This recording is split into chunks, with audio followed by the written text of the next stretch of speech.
Y'all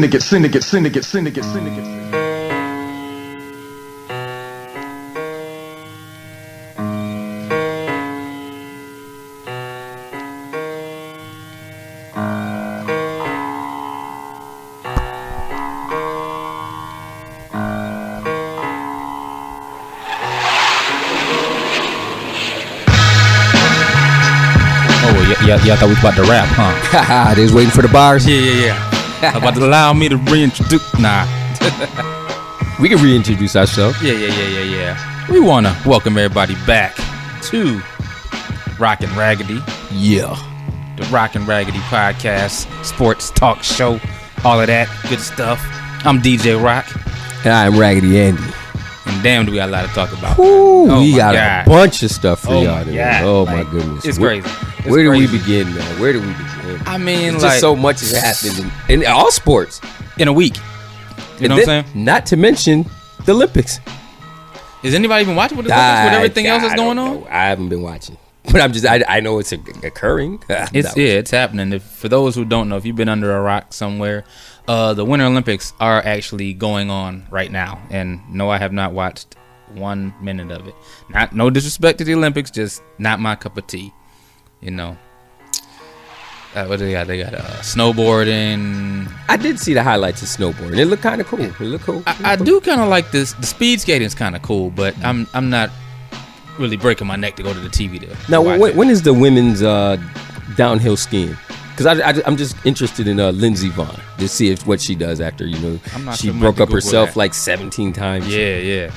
It's crazy though. I mean, I gotta give respect where respect is due, because like you're going down this hill at top speed, then you just pop a jump and you're suspended in the air, and if you do not stick that landing, that could be your ass. Literally, that's death. You gotta figure the speed at which they're coming downhill, the fact that you're going downhill, so when you land, if you don't land right, you're gonna tumble. Yeah, you're just rolling.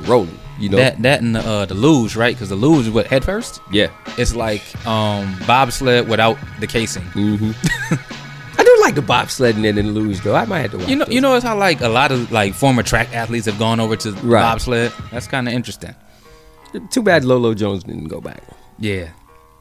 She's trying to lose her virginity, that's why. Well, she can come on now. Let's stick to sports. Anyway, yeah. Stick sports anyway. Man, look. So when we left off last week, the Super Bowl was over, but the drama wasn't really over. The drama continues. Yeah, I want to give a shout out to Tom Brady, because he fell under the Cam Newton hoodie rule, but not shaking hands after the game. Just game over, walked off, nothing. But the funny part, nobody said a thing. Why do you think that is? It's Tom Brady. Exactly. Now, but honestly, he was probably being angry time at that time. Here's this is what I said to people. Yeah. People were like, "Oh, he didn't shake hands." I was like, "His hands messed up." Yeah. I mean, but we don't know. Hey, that could be his excuse. And honestly, to tell you the truth, I really don't care that Tom Brady didn't shake hands. Me neither. He just lost the Super Bowl. I don't feel like shaking the biggest hands. Game of your life, and you lost it. Mind you, not only did you lose it, but you lost it while you threw for 505 yards. Yeah, I'm not shaking nobody's hand. Yeah, like I'm just mad that people get mad when people don't shake hands. Like, it's not always gonna happen. You just lost the Super Bowl. Granted, Cam Newton, I did say the Cam Newton hoodie rule. When he got at the press conference and he was sitting there sulking, that's a little bit extra. If he didn't want to shake hands after he lost Super Bowl, I get that. But once you got, you go take the shower, you wash off that loss, gather your composure, you got to go answer those questions, man.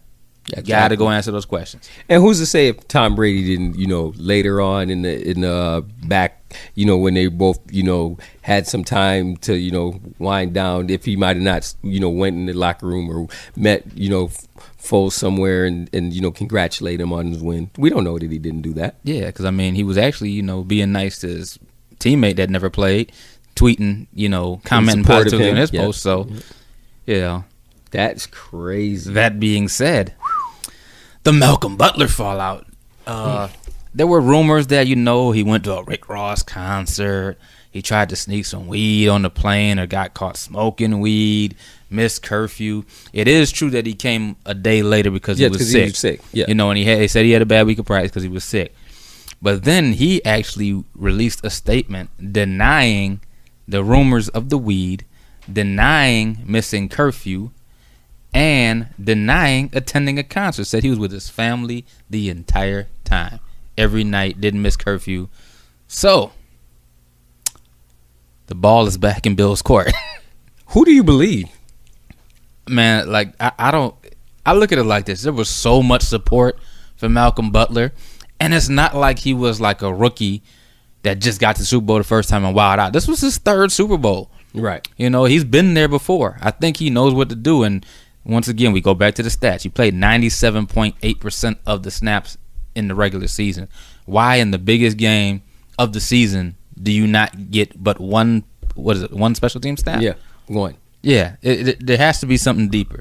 You know what's crazy is the fact that, and what I mean by that is, like, they try to like reinvent the game. You know, like for instance, Malcolm Butler, his claim to fame was getting the interception in the end zone, right? Yep. Pete Carroll, all you had to do was just, hand it off to Marshawn Lynch, game's over, Yep. Seattle wins, right? Pretty much. Tried to reinvent the book. So that's what happened. Now, Belichick trying to reinvent things and sit him. And then to put in somebody that hasn't played that much in that big of a stage. I don't understand it, man. Can't call it. It doesn't always have to be about you. And I felt like the whole Super Bowl was about him. Because we heard nothing about Doug Peterson leading up. Nope. Everything we heard was about, Belichick. Then we had, the two Bills, on 30 for 30 on ESPN leading up to the Super Bowl. Everything you heard was about him. It's just, good for him that he lost. Good for him. Yeah. I mean, I like parity, so I think that everybody should get a certain look. So I was happy with the results. This was the one Super Bowl I really didn't care who won, because in one sense of it, you don't want New England to win just because they always win. Yeah, they get all the calls, which they got none that game. But on the other end, you might have wanted them to win so that they can have 6, so that the Pittsburgh guys can't say we're the only ones with 6. Yeah, but. But you said you like parody, Parity. Right. I like a little bit of the parody. Right. And it's Parody. Oh. The Eagles fans went Detroit. Did they? On the celebration. Like, dude. I don't know if I would call them Detroit. I would say they went Philly fan. Because if you know Philly, you know that what they showed you from the footage isn't all it was. Oh, no. You know it was way worse. But I will say, the guy that ate the boo-boo. Oh my gosh. Horse. Not only did he eat, he came back and just like. Yeah, you put it all face in there. How do you? Is he? For what? Here's the thing. For what though? With Valentine's on the horizon, did his wife kiss him? Man, look. I'm asking. I think he got a divorce. I'm just saying. My wife eats some boo-boo. I'm sorry. Till death do us part. Ends there. That's breaker. Death. That's death right there. Death and that's part. That's crazy, man. But what was the premise? Like, what was the symbolism of horse doo-doo? You know what? To me, they never explained it, but this is the only thing I could come up with. I figure like him and his boys bet, and he was like, if we win the Super Bowl, I'll eat it. Yeah. And he probably never thought they were going to win because, like everybody else, he thought looked like he embraced that moment, though. Like he was owning it. I think it had to be a lot of drinks. Maybe a lot of drugs. Man, something. It had to be something. You can't be in your right mind. Listen, you can't be in your right mind and do that. Like, to me, I'm not going near it just for what it is. I'm going to tell you like this. And think about it. As he got closer and smelled it, that didn't deter him. Man, I'm going to tell you like this. I want to know how many drinks that drunk is so that I can stop about 10 short. Before. You know what I'm saying? That's what I'm saying. That's crazy. I don't want to go there. Yeah. No. Sad part, he wasn't the first one. A Cleveland fan did it when they won the title last year in the NBA. But, so, I mean, guess he's not alone. Maybe he can go find that dude. They can hang out together. Anyway, but after all that, the aftermath of the Super Bowl, the winners, the losers, and the draws, and the people that didn't make it, some people got richer, and some people got a little bit poorer. Who got richer? Detroit Lions got richer. They have a new head coach. Yeah.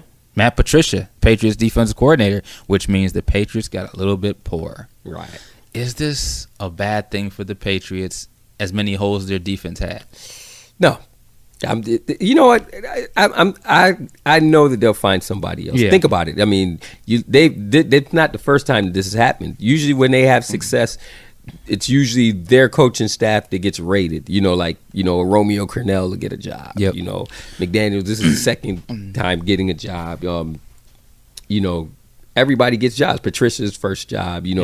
Everybody usually gets jobs on that coaching staff. Yeah. Now, I know we're still talking football, but I got to give Josh McDaniels the head fake and jab step and pump fake of the season. Josh McDaniels is the Indianapolis head. Wait. No, he backed out. Wait a minute. Hold up. Wait a minute. He said that he agreed to terms to be the head coach of Indianapolis. And then he dropped a rebutted, backed out, came back to New England. What? I'm hearing that he got a pay increase, and Bill Belichick, I guess, is kind of like mentoring him to be the successor to him. So, isn't it ironic that they played the 30 for 30, showed how Bill Parcells did Belichick, and now Belichick is doing the same thing to this guy? Yeah. So ironic. Funny thing is, though, Eagles offensive coordinator Frank Reich was like, oh, he was like, had the big come on. I'm going to take the job. I'm going to be the head coach. But now I ask you this, though. Frank Reich, head coach, Indianapolis coach, after Josh McDaniels declined the position and went back to the Patriots to remain offensive coordinator. Does Frank Reich becoming the Indianapolis head coach hurt the Philly offense next season? That's a good question. Yeah. I think the only way we're going to be able to determine the answer to that one is when Carson Wentz gets back, to see how they handle that situation, really. And to see who is going to replace Frank Reich as offense coordinator. Because let's be clear. They were, number 2 in the NFL in scoring? I think number 1 in overall offense? Mm-hmm. Even if I'm wrong, they were top 2. They were there. So to lose that offensive coordinator, you wonder, is that going to affect them, or was it more he just kind of delegated what the head coach had in place? Because you do have those situations too. We'll see. We'll see. I haven't heard of anybody that they're targeting, but with the trend being the way it is, I could see him going like somebody either really young or somebody like from college, one of those college innovative play callers in college. Because if you notice, their play calling was vastly different from most people. Their gadget plays and things of that nature, and their formations and things were just excellent that game. It's Chip Kelly like sitting back in the wings just hoping for a phone call. And the thing of it is, somebody's going to give him a job. Yeah. That's the crazy part about it. Somebody's going to give him a job. He should be really ashamed of himself, because most of the players he had aren't even there now. Let me ask you a question, though. Think about that. Could Chip Kelly be a good offensive coordinator with a coach to, kind of keep him in check? I think he would be a great OC, but being that he's been a head coach and things, I'm not sure if he can acclimate himself to be the second guy. Yeah. I think the thing with him is he likes to have control, because even when he went to San Francisco, they gave him total control. They like GM and everything. So, I think I see him as being a control freak, because, he's like an evil genius. He just sees himself as being smarter than everybody. Yeah. Things of that nature. So no, I couldn't. No, I don't see him as a pinky and no brain. There you go. That's exactly what he is. For real, man. Yeah, we shall see. The jury's still out, so The most interesting thing about the whole situation was the GM for the Colts. He's like, it's back on now. It's back on. Like the hate for New England is something serious. But you can't say it's on until you guys get competitive and you can renew the rivalry. You know, I mean, honestly, I'm gonna say you can't say it's on until Andrew Luck throws a football, which he still hasn't done to date. You know, like I said before, there's something seriously wrong with that shoulder. I know they're saying that he doesn't need any more surgery or nothing, but I think on the low, he's probably going to get some surgery somewhere across overseas that nobody's going to have any knowledge about. Well, let me ask this question though. I mean, I don't know if we usually see this a lot in the NFL. We see a lot more in the NBA. Is there something really wrong with that shoulder, or was it like the Rod Strickland head fake? I got traded and I'm balling now. That ankle is good. You know, was he just waiting because he knew that? Maybe he heard whispers that, well, you know, there's going to be a new coach in the future. So you just sit back tight because you're the franchise. Let that shoulder heal up, and then we'll get right.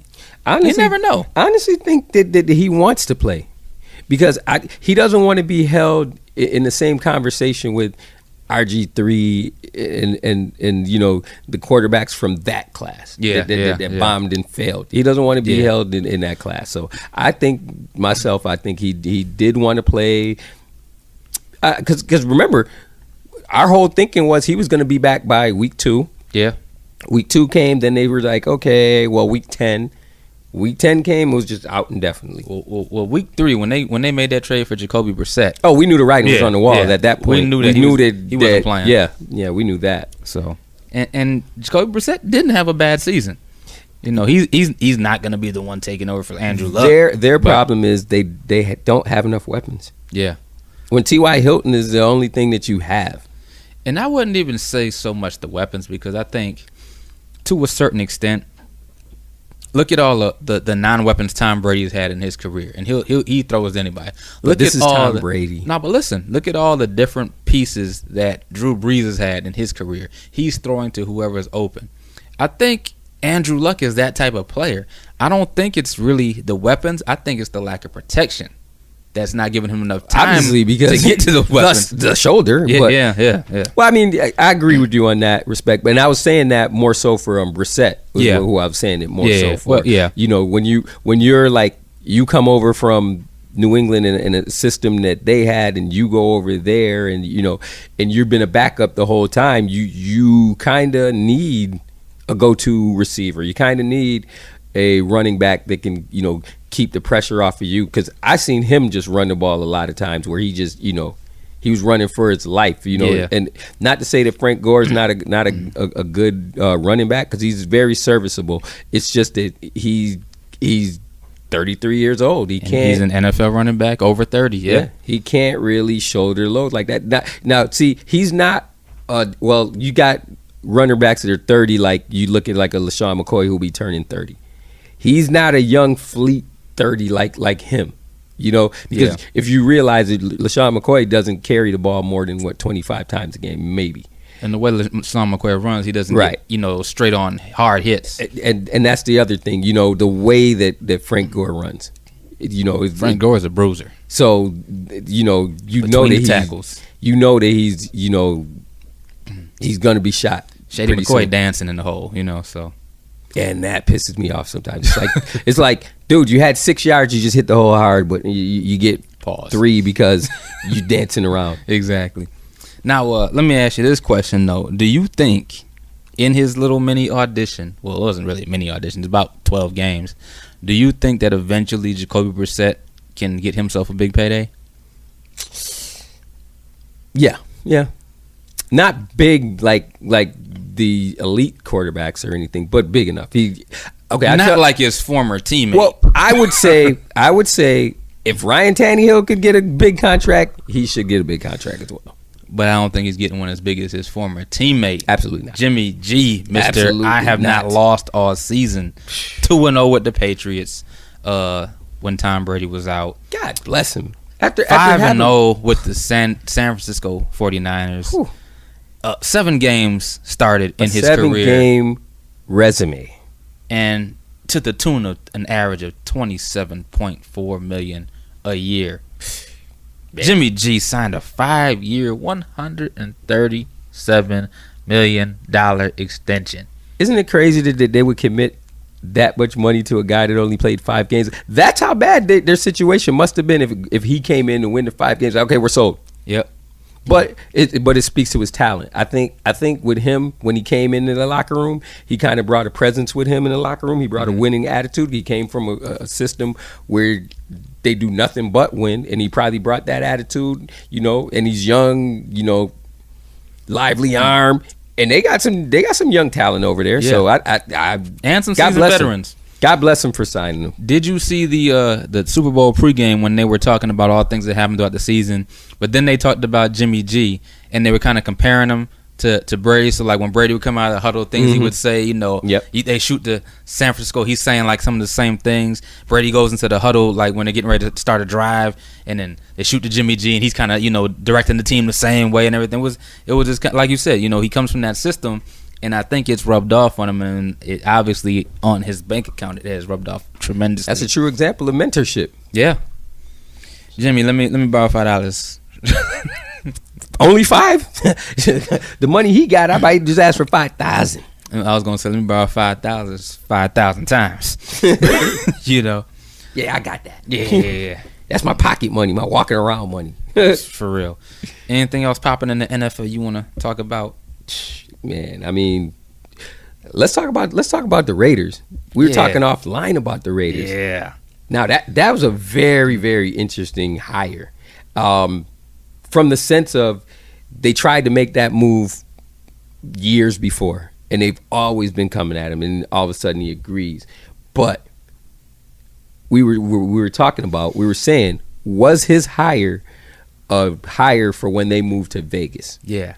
Was that a Vegas move? It's brilliant. It is. It's brilliant. I'm not mad at him. Think about it. You're going into Vegas, Sin City, with Chucky. Because he's going to be back to Chucky. Yeah. It's not going to be pretty Gruden. Much. You're going. I mean, that's perfect. That markets itself. Yeah. That's marketing itself. I mean, it just shout out, kudos to the Raiders for being the team to say, you know what, we're going to Vegas because that is the money pit. I mean, think about it. They're probably going to have. They're going to lead in attendance. Definitely. Think about when people go to Vegas. Usually when you go to Vegas, you're not leaving Vegas on a Sunday. No. So think about how many people will go gamble. You know what? Let's check out a game. You could do 2 things. You like, okay, your favorite team is playing against them. You can go gamble, whatever, sightsee. It's Vegas. Do whatever you do, and then end that trip with a game. Man, look, I think those Raiders sidelines, like when you pan the crowd, and we're looking like the Lakers, Lakers courtside, Man, could you imagine the costumes and stuff? Oh my God, Raider Nation's not going anywhere. Oh my God, and they're gonna be in Vegas. I think it's gonna be crazier. The black hole is gonna be in the red light district, and the legal betting. Oh my God. My God. Oh, it's just like, why haven't we done this earlier? You know what? I would just wish that if I had one wish for football, I would wish that Al Davis could come back to life just to see that. Yeah. At least the first year. Just the first year, man. It seems like it's good. You're going to lose some of the fun because he's not going to be around. And if Gruden and Carr work out together and he, because Gruden's known as being he's the quarterback guy. He's the quarterback guy. Gruden's quarterback camp. He interviews all the quarterbacks and coming into the draft. And what you read right here? What were you thinking on there? Why to Spider? If he can have that same energy and it work with Carr's a bad boy. So I mean, Raiders could be back because let's keep it real. Yeah. Jack Del Rio was not a bad coach. No. And just last year the Raiders had a great season. Had Derek Carr not gotten hurt, they were the favorite to potentially upset the Patriots. You know what I think happened to them this year? I think Derek Carr came back a little too soon. I don't think he was really ready. I don't think so either. Because some of the plays you just looked and he just looked like he didn't trust the leg. Which is going to throw that timing off. Yeah. So I don't know. I think he should be better this year. I think the first order of business for Gruden is to find a defensive coordinator because the defense let them down last year. God, yeah. So you need somebody that's just gonna, really get into them guys and get the best effort from. Pause. I see you missed that one. Yeah, you got it though. You got it. So that's his first order of business, really. And as long as you have Khalil Mack on that defense, and Bruce Irvin, you're a winner right and there. Navarro Bowman. I mean, put it like this: you don't need any linebackers. No, you're good. You're great over there. Okay, you're pretty cool with that. So. But I am gonna need Amari Cooper to find his hands though, because there was a lot of games that he just incredible, wasn't isn't it? That this is a top receiver, and all of a sudden you can't look the ball into your hands. And I gotta say it. I'm sorry. I'm gonna need for Crabtree to keep his chain this year, please. Oh my God. Jeez. Did you see the stat when it was like, he's lost 2 chains? 2 chains. 2 chains. 2 chainless. But it's so crazy because that's a beef from Dallas. Yeah. Both of them from Dallas. It's something that they had going on back in Dallas. It's crazy. They just need to stop that before somebody really gets hurt. Man. Yeah, because that last fight was kind of crazy. Speaking of fights, though, as we move along to the NBA, man, look. Woo, when you fighting for position, going into the All-Star break, and the trade deadline is before the All-Star break, woo, man, look. Listen. Where do we start? You know what's so funny about the trade deadline? There was so much movement that it made you forget that Blake Griffin went to Detroit. Exactly. You actually forgot about that move. Yeah. And let's talk about that move before we get into all the other stuff. Did you know that Detroit was undefeated since the Blake Griffin trade until dun dun dun dun they faced off against the Clippers, and the Clippers kind of gave it to them. How apropos is that? Yeah, but at the same time, it's just showing you that like everybody was, oh my God, Blake Griffin went to Detroit. Are they going to be good? Reggie Jackson's not even back yet, but they were undefeated until they faced the Clippers. I mean, so Detroit, it looked like they're going to be all right. When is Reggie Jackson scheduled to come back? Man, look, I'm going to be honest with you. He's on my fantasy basketball team. He still is on my injured list. I have no idea. Because he would make a big difference. Big for difference. Them. He would make a great big difference for them. And it's amazing because I'm thinking as you just said his name. Just imagine how many people were in OKC that have moved on to other teams and it's their team. Dude, they had Reggie Jackson, Kevin Durant, James Harden, and Russell Westbrook all on the same team. It's Serge Ibaka. Oh my God. People going to go back and look and be like, man, you tripping. They wasn't all on the same team together. It is funny because now when you read the who's on that team, you say to yourself, how the hell did they not win one? Yeah. It absolutely amazes me that they didn't win one. Reggie Jackson due back early March, by the way. Oh, okay. So, after the All-Star break, so tough break. Yeah, but Detroit's gonna be a team to look out for. Are they a favorite? No, but I think they can make it to be one. They could be one of those teams that you don't want to see. Yeah, definitely. They can definitely be that.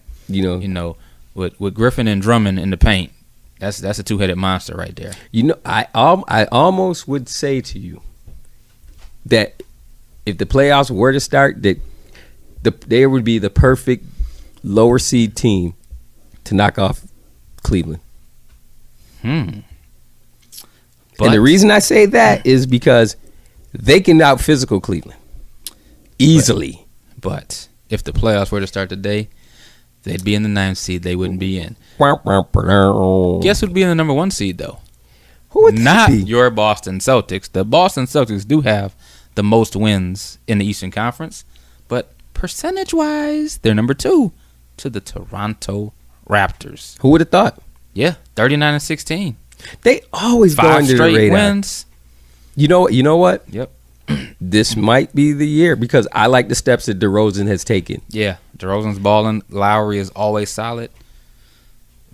They're always top 3. They've been top 3 the last 3-4 years. So I think with them, they've always had the misfortune of having to run into Cleveland early. Yeah. Speaking of which, Cleveland is 6 games back. How ironic is it that Cleveland is 6 games back, and at the trade deadline they got rid of six damn players? A player a game. Let's talk about it, man. Let's talk about it, man. Where do we start? Should we start with who they lost? Yeah. Well, we knew that Isaiah Thomas was definitely gone. I mean, I think that just him, the banter that was going back and forth between him and LeBron and management, and just he was a cancer for the locker room. I knew they had to get rid of him. Yeah. Did I think they would get rid of him? I didn't think anybody was going to take him, but they found us and we said yes. Yes. Lakers. I was shocked that they got rid of Channing Frye because I know how LeBron loves him. Iman Shumpert, I wasn't surprised they got rid of him. I mean, when's the last time he played anyway? Yeah. But I think he needs to go to a new location anyway to resurface anyway. I think he's got some game that he wasn't able to, show Display there because he was playing that role. Well, when you go and play with a LeBron, you're going to have to change how you play. Yeah. And the one player that I thought was snake bitten with having to play with him and having to change his role so much was Jay Crowder. Yeah. Because Jay Crowder looks like a totally different player now that he's in Utah. Yeah. And I didn't know that his dad was on the Utah team before.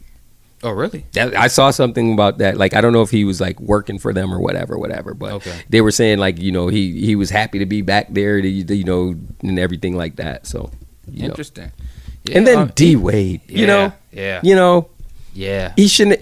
Now, honestly, I think that getting D Wade initially was the start to the end of everybody. Yep. And the reason I say that is because when they got him and they said, okay, Dwayne Wade will be a starter, that just sent a ripple effect through the team. J.R. Smith was like, yo, wait a minute, how he just got here? He did, wait a minute, he ain't even earned that, So already you kind of killed his morale and thus him playing so badly because now he has to take another role, So I thought that was a bad move. And an even worse move, getting Derrick Rose. You know what? I think his career is over. And the reason why I say that, not from an ability standpoint or anything like that, I think it's mentally because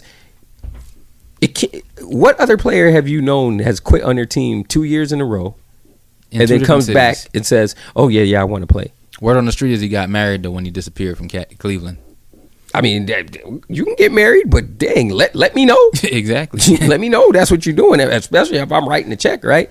But my thing is this, man. You in the NBA, you making all kinds of money. Who elopes in 2018? You know what I think? I think his problem truly is that he's not accepting the fact that he can't be the Derrick Rose that he was. He's not the MVP anymore. And I say that meaning that he hasn't changed his game to fit the fact that he doesn't have the bounce that he used to have. Man, look. I mean, now he has to improve his jump shot. Things of that nature, he has to. I equate it to like a Lou Williams. See, most people don't remember when Lou Williams first came in the league. Lou Williams came Philly. straight. He came straight from high school. Yeah. Lou Williams had bounce. Yes. I mean, this dude was getting up out of the gym. I mean, you wasn't even really talking about his jump shot because you seen how he slashed, went to the hole and everything. Then after only about 6'2" at that, and then after the couple of knee injuries and surgeries, he had to change his game, and he did. And thus he's been rewarded with a contract. Yeah, I think he got lowballed, but at the same time he did get the extension. You know what it is? When you're 6 man, you got to take it how you can get it. So I think that's where he was. I wouldn't complain about $8 million a year, but I'm just saying. Yeah, man. But when Dellavedova getting 40. But I mean, and at the other end of the spectrum, we could speak on the guys that Cleveland did get. Yeah. So, I mean, collectively they received George Hill, very decent player. Yeah, solid point guard. Very solid point guard. Plays defense, and people forget he was one of the guys when he was in San Antonio. Yeah.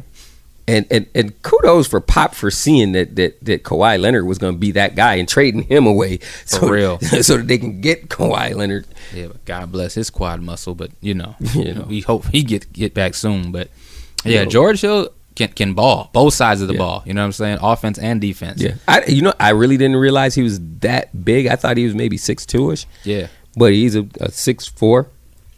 Looking like with his wingspan, looking like a 6'6" type player. Yeah, and a get up in your face defender. Yeah. So and that's what Cleveland needs, because defense has been one of their issues. Right, and he brings that position some well needed defensive play that they haven't never got. Yeah, even when Kyrie was there, they weren't getting the defensive play out of him like that. Mm-hmm. And definitely not when Isaiah was there. No. He's too diminutive, and people would take liberties at him. If he's guarding somebody, give that guy the ball. So I definitely a step up in that. You can't do anything about being 5'9". Right. At 29. You think he's 5'9"? Listed. I would say 5'6", but Allen Iverson was 6'1" listed. Yeah. And everybody know he was like 5'10". Boy, could jump out the gym though. Yeah. But now somebody I don't really know about, because let's be honest, how often is Utah on TV? Right. Rodney Hood also came over in the deal.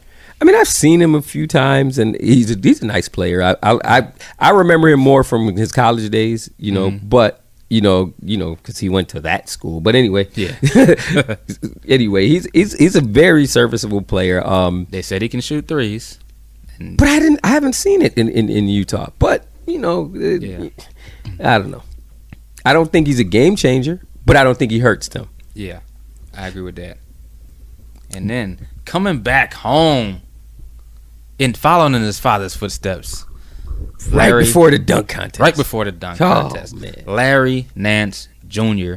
He's along with Jordan Crawford. I'm talking Clarkson. about Jordan Clarkson. I'm going crazy. Listen, I think he's going to be the best pickup out of the four. Think so? Larry Nance Jr. He's going to be a highlight reel. Listen, now you're going to be able to see some of his brilliance. Now, I think he'll get the ball more. I think he's going to really help him on the defensive end, because he's going to defend. He draws charges. He can help out with the rebounding now, and he's going to alter a lot of shots. My thing is this: if he can give you 10 and 10, you won. I think he's about to be a walking double-double. With playing with LeBron, he will get 10 points easy. Yeah. I think he's going to help LeBron out the most. And he can jump out the gym, so I don't see any issue with him getting 10 boards either. And I like Jordan, Clarkson who picked up. I like that. My thing about Clarkson is this: when Clarkson came into the league as a rookie on the tail end of the Kobe regime in LA, Clarkson was balling. When Kobe retired and the Lakers were in the rebuilding stage, Clarkson was balling. When they had a bunch of number one lottery picks and everything like that, and they started to build the vision of the team. Mm-hmm. They got Luke Walton as the coach. They brought Magic Johnson back in. Finally got rid of Young Buss. Jordan Clarkson was still balling, so he was through three different types of changes in the Lakers, and he still showed improved and he was balling. As a starter, he balled. When he was asked to come off the bench and be the sixth man, he balled. He's somebody that's going to get you buckets when you need buckets. Can create his own shot. He can shoot. He can drive. I think he's a complete offensive player. Is he going to be an all-star and MVP? Probably not. But I wouldn't mind having him on my team, and I'm going to miss him as a Lakers fan. Definitely going to miss him. I'm going to miss both of them as a Lakers fan. Man, couldn't take Luol Deng's contract. It would have been just great that we would have got back to the Showtime era to have Larry Nance. Oh my Jr. God! there. Yeah, it would have been just so nice to have him there. Yeah, but with all these moves that we just talked about, is Cleveland the favorite out of the East now? Man, it's funny because when I saw the trade, I'm like, yo, they gave up everybody and they got back some players, but I'm like, they gonna be all right, but we'll see. Their first test, they got the Thunder tonight. They're 2-0 since the trade. Yeah. They beat Atlanta by 16. Mm-hmm. They beat Boston by 22. I'm not putting too much on the Boston win, and I tell you why. Because some teams in sports, some teams just have your number. Yeah. And they just have Boston's number. They're Boston's kryptonite. But also, to add to that, everybody shot well that game too. Yeah. It was on fire. They came out gunning. So, and I think that was because, it's the first game of the new team. Yeah, everybody wanted to prove that they were worthy to be there. Yeah. So let's see what happens down the line. But out the East, I still think it's Boston's to lose though. With Toronto, it's Boston's to lose. With Toronto up in the mix. I want to believe in Toronto, but I keep looking back to the past and seeing when they get there, it's just like, I think Toronto's issue might be depth and bench. In the past it was. Mm-hmm. Now I think they've kind of solidified that a little bit. So we'll see. We'll see. And then last a couple times, Lowry got the injury, and I think that really hurt him last year. I think they would have been definitely big. I think it would have been a whole different look had he played. Maybe they may have won, maybe they may not have. But to take one of your two best players off of the roster, because of injury at that point. I mean, I know it's next man up, but come on, the next man ain't as good as that man. So. And I think that also was a turning point for DeMar DeRozan's game, because even though it didn't benefit the team at that point, the fact that he had to put the team on his back, right, I think led to the season that they're having this year. So now he has that experience where I got to be the man, I got to put the team back on my back, but now I got my man's back. So now we both can do that. So, it's so funny. How good does he look now that he stayed? Because remember when they were going to re-sign him, he's going to go back there. He's going to go back to Cali and play over there with one of those teams, And just kudos to him, man. I mean, I know he got the most money he could get. Yeah, he's running his own team and he's doing very well at it. And he's improved a lot. Mm-hmm. I mean, think about it. He never really was a three-point shooter. Now he's developed that part of his game. He's developed defensively. He's a team leader now. I mean, and he probably gets to hang out with Drake every weekend. I mean, yeah, probably. Yeah, OVO in the building. Oh man! Yeah. But on the flip side, because they were saying that one of the potential places that DeMar DeRozan could have gone was the Lakers. The Lakers were on the other end of this deal, and we got Channing Frye, Isaiah Thomas, and the first round pick. Not the Brooklyn pick that of course everybody covets. Of course not. But it's a first round pick nonetheless. Yeah. So we get Channing Frye, who's a shooter. I think he comes off the Bucks though, right? Yeah. Both of them will come off. Yeah. Isaiah Thomas is auditioning for his next big payday, hopefully. But I think he's shot himself in the foot by being the cancer in that locker room. You know what's going to end up happening? And I'll put it like this: I don't think he shot the pinky toe off like in Harlem Nights. But I think he does have a deep wound that he needs to nurse and heal. And he has more than a flesh wound. Yeah, he has more than a flesh wound. The pinky toe's still on, but it's dangling. So he's got to. This is his audition. If he can come out of this L.A. Lakers second half of the season clean, I think that can help him a lot. But if anything happens, he got to stop taking shots in post game interviews, and I don't mean jump shots. I mean shots at LeBron and the Cavaliers. I think he's operating okay. The pinky toe might be all right, but I think he got 4 other toes with ingrown toenails. Why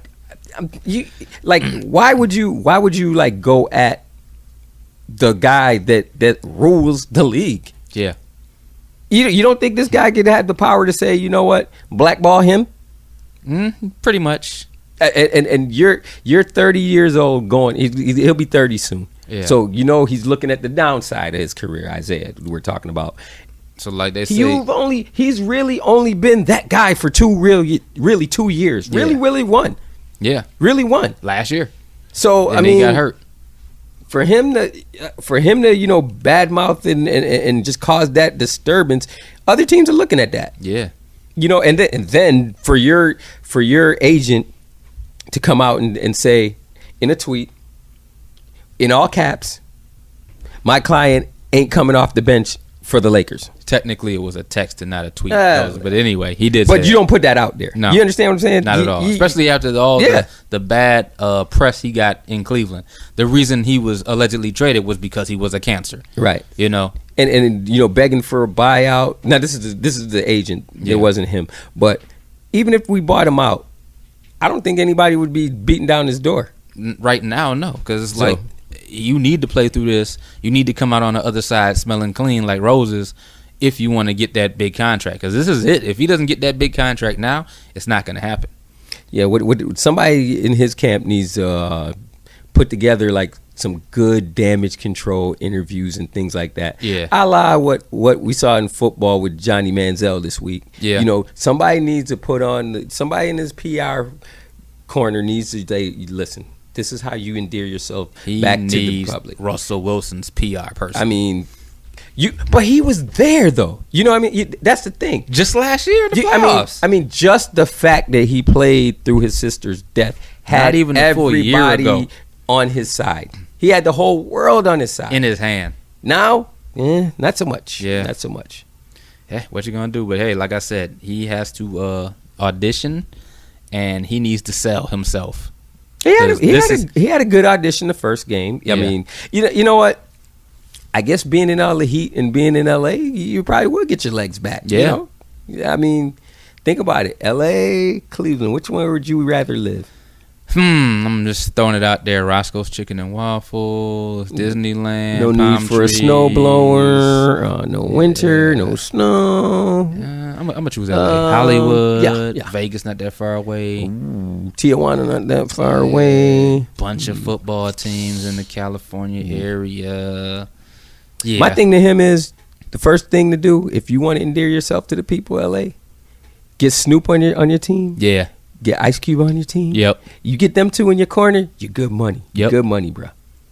Go down to the Walk of Fame or something like that. Take a picture with some little babies and stuff. You know, because you got a lot of damage control. You got damage control to do. You know. Right. Yeah. You know, and even though the Lakers may not make the playoffs, they have a realistic chance of making 500 for the year, though. Yeah. They have a really good chance of that, and they're actually really playing some good ball. They were really fun to watch. But now, like I said, now I want to without the dynamics of Larry Nance. Yeah. But even though it's not the Brooklyn pick, we didn't have a first round pick next year, so now we picked up an extra pick. Right. So I mean, just to get somebody early. It's going to be a good thing, right? You know, so because we had no first round pick at all, right? So now even if it is the 28th pick, in the draft, 28 is better than 58, right? And even if we decide not to use it, we could have that as leverage to trade. That could be it can be a barter and chip. Excuse me. Along with the potential $70 million in cap space. Now I will say this: if I'm grading the Laker the Laker trade, I will say it was a great trade if and only if these free agents that the Lakers are trying to attract come to LA. If we're trying to get LeBron or Paul George or Boogie or my nephew that can hoop and he can jump over a track trailer and dunk, blindfolded. If we get them, this was a good trade. If not, we just got a whole bunch of money and nobody to give it to. And then you get Luol Deng, $72 million. And you get Timothy Mozgov, $72 million. If we don't get any of those free agents, they're gonna give that money to Isaiah Thomas. Watch what I tell you. And Brook Lopez. I don't mind them giving the money to Brook Lopez. Yeah, but I mean, they'll have to. Yeah, to save the team, they're gonna have to. And then they'll say, you know what, we're gonna make the run next year. Mm-hmm. But we've always made the run when we're gonna actually get somebody. Exactly. Because at this point now, I don't know if you're going to get Paul George. Every big name we've gotten recently has been from the draft. Jordan Clarkson, Brandon Ingram, Lonzo Ball. Pause several times. Yes. Pause his whole family. Speaking of Lonzo, man, did you hear what his dad said? Man, I heard it. I need you to say it again just so I can see if I actually believe this came out of his mouth. This guy said that Lonzo Ball will not re-sign with the Lakers after this contract is up if the Lakers do not draft his younger brother, LiAngelo. Have you seen this guy hoop? I was told that he wants all three. He wants LiAngelo next, and then he wants LaMelo. So he wants all three of them on the Lakers. But they playing in Lithuania, so they that free is agents. Not going to happen. It's not going to happen. Ever. Now, okay, let's just say in your wildest dreams that this did happen. Where are they playing? Because you got two of them that play the same position. One that probably could play the two. And to be honest with you, they don't look as good as they're playing their in older brother. Lithuania. They don't look as good as their older brother. And you see how he looks right now. No disrespect to Lithuania, but all disrespect to Lithuania. They're playing in Lithuania. And not winning every game. I mean, they should be. LaMelo had 0 points the other night. They should be over there dominating. If they're that good, they should be over there making. Actually, they shouldn't even be over there. That's you true. couldn't find a better league to put them in. They're in Lithuania. You know what that was? I didn't know they had a league. Lithuania probably was the only league that said, "We'll take the LeVar show." They probably cashing in off of that. Of course they are. How many people are watching Lithuanian basketball now? Yep, because of him. Ball in the family. And you see, like, he's slowly over there taking over. Slowly, branding himself over there and everything. Let me ask you this question, though. Is Lithuania the play for him to start that league he was talking about doing? Oh yeah, and he's already started it. Mm-hmm. He has the ball rolling, so to speak. Pause. But but I mean, I don't think nobody's gonna really play in that league. And I tell you why I think that. I think because when you're growing up and you're playing sports, you don't aspire to, if you're a football player, go to the XFL. You don't aspire to go to another basketball league besides the NBA if you're playing basketball, and you don't aspire to go to any other league if you're playing Major League Baseball. But those are the top level of sports. But I don't think he's trying to compete with the NBA per se. I think he's trying to compete head on with the NCAA. Absolutely. I think he's trying to just basically extend the AAU for college players. Like, Absolutely. you know what? If these colleges aren't gonna pay you and everything like that, come to Big Baller Brand League, and we're going to pay you and get you ready for the NBA. Yeah, but what I'm saying is it's not going to be enough of them that are going to migrate to him in order for him to have a decent league. Yeah. I mean, and then the players, it's basically going to look like teams, like it's going to be a league of like 6 teams that are supposedly Fab Fives, because they're all going to come in as freshmen, right? Yep. They're all gonna be like one and dones because they want to go to college. Know, if these guys were smart, and I'm not talking about the Ball family. I'm talking about players that just want to be one and done. Just because they're surefire NBA talent. We know this. Mm-hmm. We should have, like I said before, all y'all go to a historically black college. Yeah. You're only staying 1 year, right? You could put that college on the map. Yep. You could make it where they could just kill the whole infrastructure of what's going on in the NCAA. Exactly. And last but not least, you know how mad Trump would be? What? Oh, he would be so pissed that a HBCU would be generating this kind of money. Oh yeah, because now they have to put them on TV. Yeah. They would be on TV. Listen, they would be on TV. The top 5 prospects went to 5 different HBCUs. Think about it. They would start outside of the top 25, correct? Just because they wouldn't legitimately put them in of there, course, right? Of course not. By January, they'd be probably like the top 5. Yeah. By March, they'd probably be in the Final 4. Oh yeah. Well, like, what if they did like the Fab Five did? Instead of all going to Michigan, let's all go to Howard. Let's all go to FAMU. Let's all go to Southern.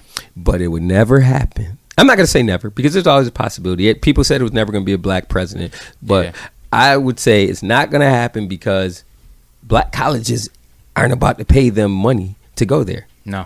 Your mama's not going to get a new car. No. Stuff like that. You're not going to get an envelope with cash in it. So you're really going to hold on for that year. Yeah. The most you might get is a little bit of financial aid, extra or something, or you may get the backing of whatever fraternity you pledge. Yeah. That's it. But I will say this: the women gonna look a lot better at an HBCU. I agree. So that might be a consolation. I'm just throwing it out there. And you'd be the man at CIAA. What? CIAA would be going down. Oh my God! Every rapper be performing at CIAA. Good Lord. And celebrity in chief would be, oh my God, this is terrible. What are we gonna do? Jackasses, sons of bitches. That's another podcast, another blog, and all that. But anyway, yeah. So But going back to the Ball family. Pause. Pause. Just all sorts of pauses. Pause the whole family. But let's talk about the one who's being the most silent. Should Lonzo say something? Because my thing is this. Could this put him in position to be D'Angelo Russell Part 2, where his own locker room does not trust him? Absolutely. You know, you got to think that the players are sitting in the locker room saying to themselves, "Yo, this dude running home going talking to daddy? What is this dude going back telling his dad?" Yeah. You know? And the thing about it is, I think that the reason why he's the way that he is, I think he's definitely scared of his dad. Yeah. Definitely. I mean, like, hands down. Like, I think that he's just so scared of him that he's his dad's puppet. The one that I actually think that isn't scared of him is the youngest one. Yeah. LaMelo just seemed like he do whatever. Like, he just saying whatever. He keep it real. Like, even when he's his game, you see he just pull up shots like he's Curry .7 or something. You know, like way deep. He pulled it up from like half court and stuff like this. But I don't know, man. I think it's a recipe for destruction. Yeah. I think that because I know if I was in that locker room, like, and then I did something wrong, what you gonna do to your daddy? But I'd be throwing shots. What's happening is he's the actual guy that has to go out there and perform. Exactly. And his dad is the one that's cashing checks that Lonzo have not enough funds in him. You know what I mean? Yeah. It's like he'll say, "Well, Lonzo can do this. Lonzo's better than Steph." Okay, now he goes out there and you see the mechanics on his jump shot, and it's like, all right, buddy, whatever. You know, but you know. So, at some point he has to fall back. Now, from a standpoint of being a black father, I think he should be commended. Oh yeah, because the narrative always has been so many black men aren't good fathers and da da da da. Now here's a guy that's showing you he's that much a part of his son's life and things of that nature. I agree, but you got to know that the establishment. Even though that there's what you would say about the league is 80% black or more. Yeah. But 90% black and the ones who are writing the checks and the owners and that all that stuff, they could care less about all that. They could care less about all that. Yeah, so he may have to tone it down, man. But my thing is this too. This is another thing I think that's kind of hurting Lonzo. All of this is going on, and he is still not playing. He's still injured, and the word is he's not coming back until after the All-Star break, which is another week. Yeah. Another week of just sitting through all this. I mean, by all intents and purposes, this week is over with. The All-Star game being Sunday. Yeah, that's true. The last game of the week is Thursday. Yeah. Most teams are done playing by Wednesday, so so I'm not really fixated on that. Yeah. It's going to be interesting to see because I don't think they've made the decision whether or not he's going to play an All-Star weekend in the rookie game. Yeah. I haven't heard if he is or not. It's going to be interesting to see if he plays. It'd be smart for him not to. I think because if he got to go, smart for him not to, but I just can't see his dad not allowing him to play, not allowing him to get on that stage and break out the new whatever his sneaker's supposed to be or whatever. Let me ask you a question though. Ben Simmons playing in that game? Of course. He should not play. I think Ben Simmons is ready to eat his food. You know what? on a national platform. Which is interesting with him. Cuz you know what? Is he even I have a problem with considering him a rookie.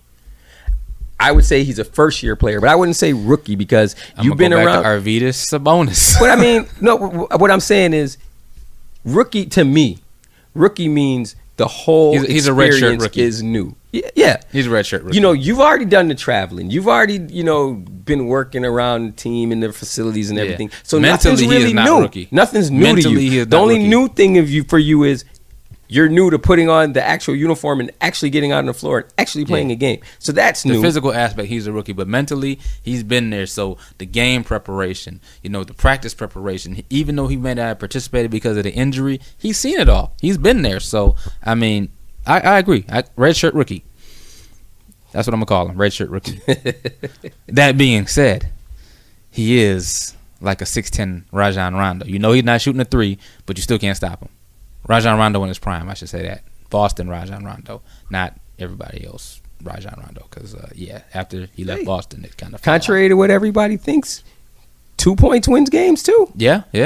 Everything doesn't have to be 3-pointers. And it's crazy because I watch, when I'm watching games on TV, whether it be high school, college. Yeah.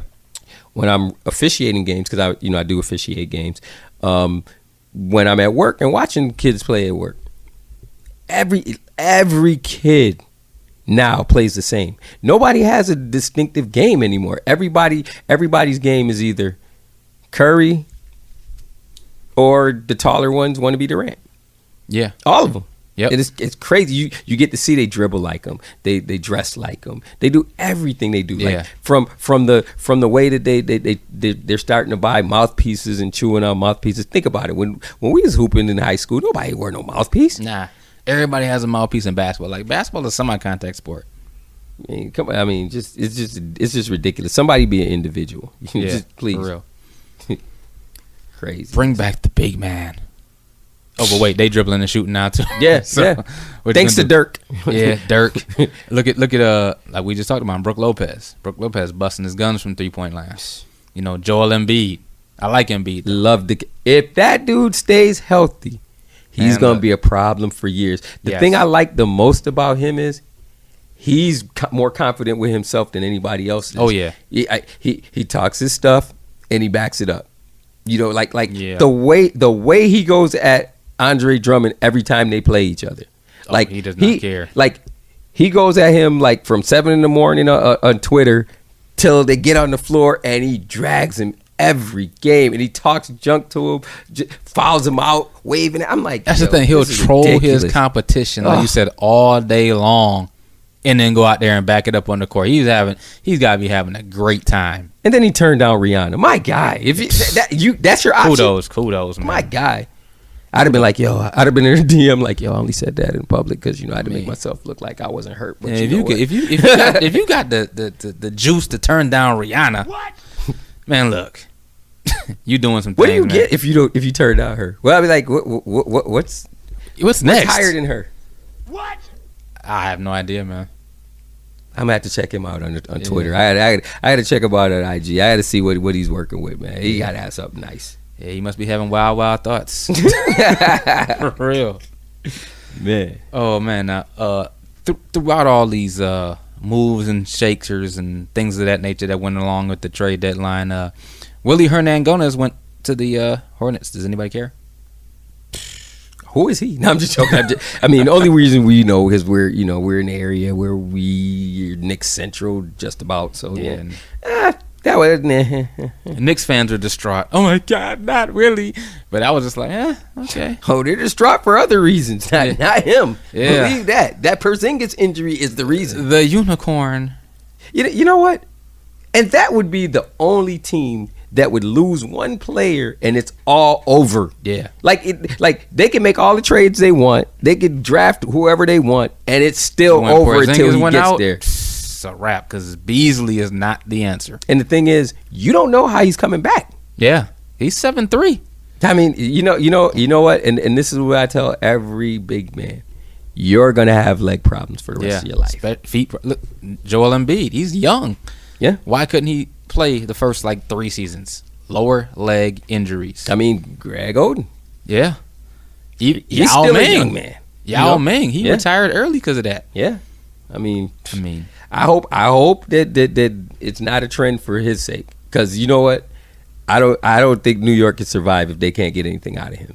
Nah, I think it's over. Man, I think they feel like it's over too. Oh, they know it's over. Yeah.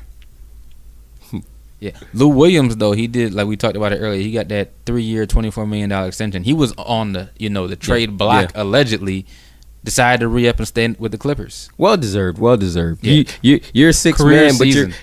you're a sixth man and you're the leading scorer. Hey, and who's on the court at the end of the game when the game is on the line? Lou Williams. Yeah. And dudes fear him when they play because they know he can put play buckets. the point. Yeah. So kudos to him, man. Dude gets buckets. So I mean, yeah. But what do you think the future outlook is? I mean, Lou Williams re-upped. What's the future outlook of the Clippers? I don't see. Are the Rivers going to be in town? No, I don't see them being there too much longer. You know what? I got a sense from Doc that he might know that the writing's on the wall, because when he was at Boston for Paul Pierce's jersey retirement, just the way, if you looked at his body language and you paid attention to a couple of the things he said, you know, yeah, it's the first time I've been to a basketball game in the last 20 years where I'm actually a fan and I don't have to, you know, work and things of that nature. I'm going to sit here, I'm going to, you know, cheer, I'm going to boo, I'm going to, you know, heckle LeBron, I'm going to, you know, he said he's going to do all, you know, it just made me think that this is a man who is preparing himself for the transition. Yeah, because after this, do you think anybody's going to pick him up? Does anybody want Doc Rivers? I think so, because he has a track record, and he does. You know, he's turned franchises around. It's just with him, I don't think that he's good with young players. I think he's the type of coach that is, he needs a veteran squad. Yeah, he needs a veteran squad. So, you know, I could see him coming somewhere. I can respect that. Yeah. Let's shift back to the East a little bit. Let's talk about another team who's been in the mix. They're in that top 3, top 4 tier pretty much for the last couple of years. The Wizards. Discussing possible discussing possible contract talks with Ty Lawson since, you know, John Wall is out. Right. I think they should do that. Yeah. I think it's a good move. Although they've been winning without John Wall. I was going to say that, yeah. You know, I think it's a good move. It's funny because just today I was talking to my sister about John Wall. Like I said before, shameless plug, you know, she works for the Wizards. And I was like, Shout you know, I said, you know, how's everybody feeling right about now with John being out? And her thing was, she said, to be honest with you, he's supposed to be better than what he is. And she's right. Yeah, she's right. He's been there long enough. He's got to be a leader, and of course he gets his 20-something points and his 10 assists. But a lot of times he gets quiet 20s that are meaningless. Yeah, and I'm like, they're winning without him, and they're kind of letting it be known that they're winning without him. I think that's why the move to get Ty Lawson is going to be very imperative, because I think what they're trying to do, I don't think it's the fact that they're trying to, you know, get him because, you know, Wall's injured. I think they're trying to, like, you know, kind of nudge Wall, like, you know, get back here as soon as you can, bro. And I think in his mind, he feels as though the longer he lets Bradley Beal stay on the court without him, the longer it's going to look like Bradley Beal's going to turn it into his team. Yeah. But honestly, and Beal is nice. Honestly, I feel that that's what's happening. Yeah, you know, but you know, hey, we will see as the NBA. And then it's crazy turns. Because, you know, now you have bickering teammates. You know, him and Martin Gortat going back and forth with each other on Twitter. I'm like, yo, Gortat goes at him, and then Wall says, yo, but this is a guy I passed him the ball how many percentages of the time? Yeah, like literally, dude, how foolish could you be? That's crazy. But ISO. Exactly. Oh, so you heard about that Warriors game where Steve Kerr how was could like, you not? I'm not coaching these timeouts. Yeah, I got it. Go ahead. Take it. Here's the thing. Yeah. Why y'all mad that he did that? It's his problem. Had they lost the game and it blew up in their face, everybody be like, oh, see, but because he won, now he's being arrogant? No. And this goes to show you, just like we always say, because, you know, any sport that you watch, we're all armchair quarterbacks. We're all de facto coaches. We always know what the best move for our team is and everything, and none of us are GMs or anything. But it goes to show you can put anybody in there to coach that team. Pretty much. You know? They coach themselves. You know? But it is funny because Mark Jackson doesn't get enough credit for what he constructed. Exactly. But it goes to show you anybody can get in that position and coach that team. The final score was 129-83, by the way. That was a 46-point rout. But you're mad he didn't coach. And honestly, y'all shouldn't have lost that bad if he didn't coach, to be honest. Because Jared Dudley did come out and say, you know, it shows a lack of respect for an opponent. And he said, And maybe right now we don't deserve the respect. Right. It's like when you get beat by 40, team's not going to respect you. And he said, but it's up to us to change that. So, I mean, nobody really looked down on it. A lot of people said, you know what? Hey, he's putting ownership on the players. You know, like obviously he's coaching the team, but at the end of the day, it feels like there's certain times, and I don't care what sport you coach, there's certain times where you can kind of like take your foot off the gas pedal, step back a little bit, and just let things happen.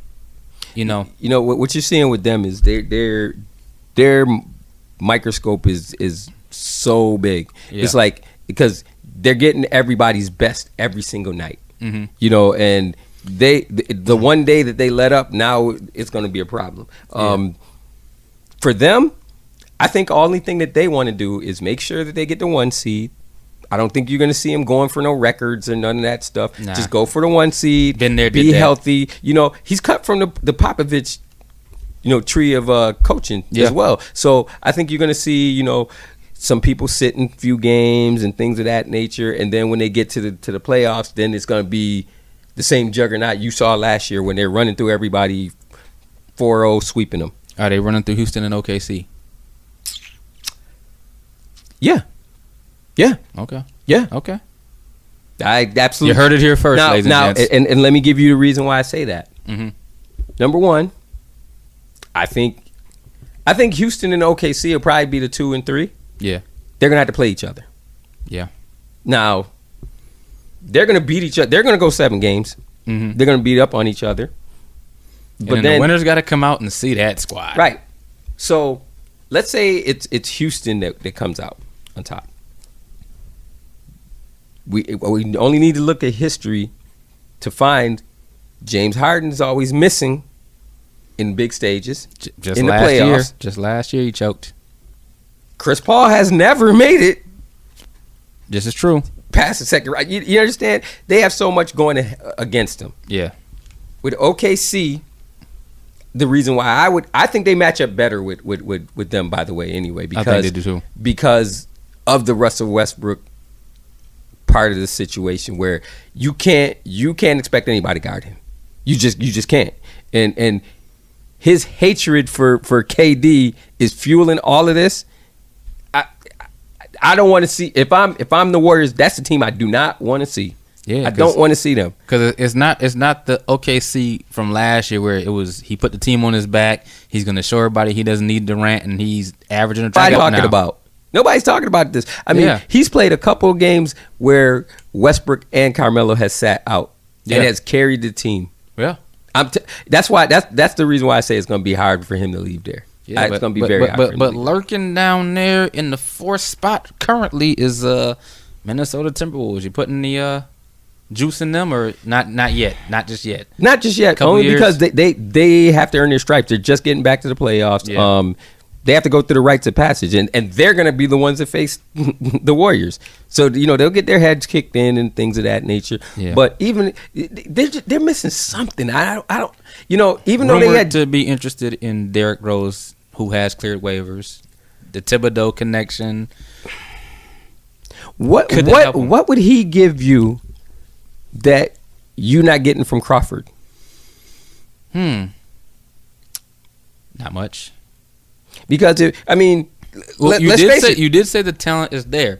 Do you think it could be a situation where it's Thibodeau, who had him back in Chicago, feels like I can get to him, I can reach him? Absolutely, I think that's what it is. But you know what? At this point in the game, you're supposed to try to get whoever to kind of jumpstart you. I'm seeing that Houston is interested in getting Joe Johnson. Yep. I think that would be a big move for them. That would be a big move to have him come off that bench for them. Oh yeah. But like I said, I don't. But does he really give me more than a Gordon? Gordon is having a nice season too. But he is balling. So everybody's going to stack up, but I just don't see anybody comparing to Golden State. And I'm not saying that because Golden State's offense. I'm saying that because their commitment to defense. And when they're ready to play defense, they lock down, man. Because I'll be one of the first ones to say this on record, because this is a podcast, we're recording it. I think Steph Curry is probably one of the most overrated on-ball defenders in the game. However, they play such great team defense to mask that. I think that's what makes him a good complete player. Right. I'm not saying Steph Curry sucks. Let's not get that out there. But if it was like Steph Curry one-on-one with somebody, clear the lane, ISO, I think some dudes is kind of, washing Steph Curry. Oh, you know what I'm saying? Listen, you think about it. All the playoff caliber teams, their point guards will probably wash him. Yeah. Kyrie was the only like, one that I may say that probably I might not confidently say would is probably Teague. Yeah. But I know Kyrie was looking at him and his eyes was lighting up in the finals when he saw he had Steph Curry on him. He was, oh my God. He's like, yo, I'm about to show him this dribbling display. They talk about you. Man, you think you got a handle like me? He was throwing the ball around like a yo-yo. He hot sauced him a couple times. Man, crazy. You know what? I didn't really want to give Kyrie the handles title, but I got to give Kyrie, it to him. Best handle in the league. Nasty by far. Who's number 2? Is Steph number 2? Because let's not sleep. Steph got some handles. No, Steph got handles. Steph definitely has handles. Yeah, I would say he's number 2. Okay, I would say he's number 2, and then I would probably say Chris Paul behind him. Yeah. So, because Chris Paul, his handle doesn't look like that and one handle. Nah, but he's not getting ripped. Nah, I mean he got moves, but you got to remember this is an older guy. So, he's more crafty than anything. Yeah, he may not throw the Iverson crossover at you, but you're not ripping him at all. Right, exactly. So, yeah, man, it's gonna be interesting. So are you predicting, based on your conversation that we just had, are you saying Golden State, Cleveland, round 4? I say Golden State, yes. Cleveland, and it's we usually see in the playoff time that things go to like a half court offense and things of that nature. Game gets slowed down. You need to have scorer, because for one, the other scorer would be Love, but we don't know how he's coming back. Yeah, we don't know what his psyche is. I mean, to be honest with you, and not only that, with the changes they made to the roster, right? How do you acclimate him with these new guys? Yeah, none of the new guys they got, I don't see consistency from a 20-point standpoint. I don't see someone that's going to score you 20 to 25 points, and that was 7 times in a series. The closest person to that would be Jordan Clarkson, and I don't see him doing it. As much as I love Jordan Clarkson, I don't see him doing that. You know, that's my only hiccup with them. Yeah, you know. And then, like I said, you got to know that you're going to get everybody's best shot. I think it's going. You see how tired LeBron was looking in the playoffs. Yeah, he's going to be exhausted this playoffs. He's going to really have to carry this team. It's going to be interesting to see. I mean, now, do they, like you said, this is the time where people go out and they make moves on the free agency. Do you see them possibly grabbing 1 or 2 more veteran? Yeah. Yeah, I see him trying to grab a big guy. I see that. A big? Yeah. That's what they primarily do. In the past they've gone and okay, we'll get Andrew Bogut. Oh Jesus, you broke your leg the first 6 minutes. Stuff like So yeah, I see it. But who's there for them to get at this point? I'm looking at the free agent lines and I'm seeing centers and power forwards. I see Birdman. I see Brandon Bass. I see a small forward in Matt Barnes. See, well, I don't think they're gonna go small forward way. I don't see it. Yeah. I don't see it. I get. You know what I could see. Matt Barnes is a goon. That's what I'm saying. They could use a little goonness. But I don't think they would get him because his goonness will overshadow what LeBron's got going. He's 35, but Boris Diaw. And I'm just talking about current free agents. Festus Ezeli. I see Ezeli. I see Ezeli in their future. And you know what? Boris Diaw would be a good pickup for them, but the only reason I couldn't see it is because I think when Boris Diaw is at his best, he has the ball in his hands a lot. Yeah, and that year in Phoenix. Yeah, and things go through him. I would say maybe San Antonio might make a run for him again. Yeah. Roy Hibbert is a free agent. Please don't say his name anymore. Jeez. Chris Humphries. And I'm just throwing out, power forwards that are out there, centers that are out there. So, yeah. Ezeli, David Lee? He's 34, but yeah, but he could still. I think he could still give somebody something. yeah. But I would more so see. You know where I would see him? Where? Boston. I see him Boston.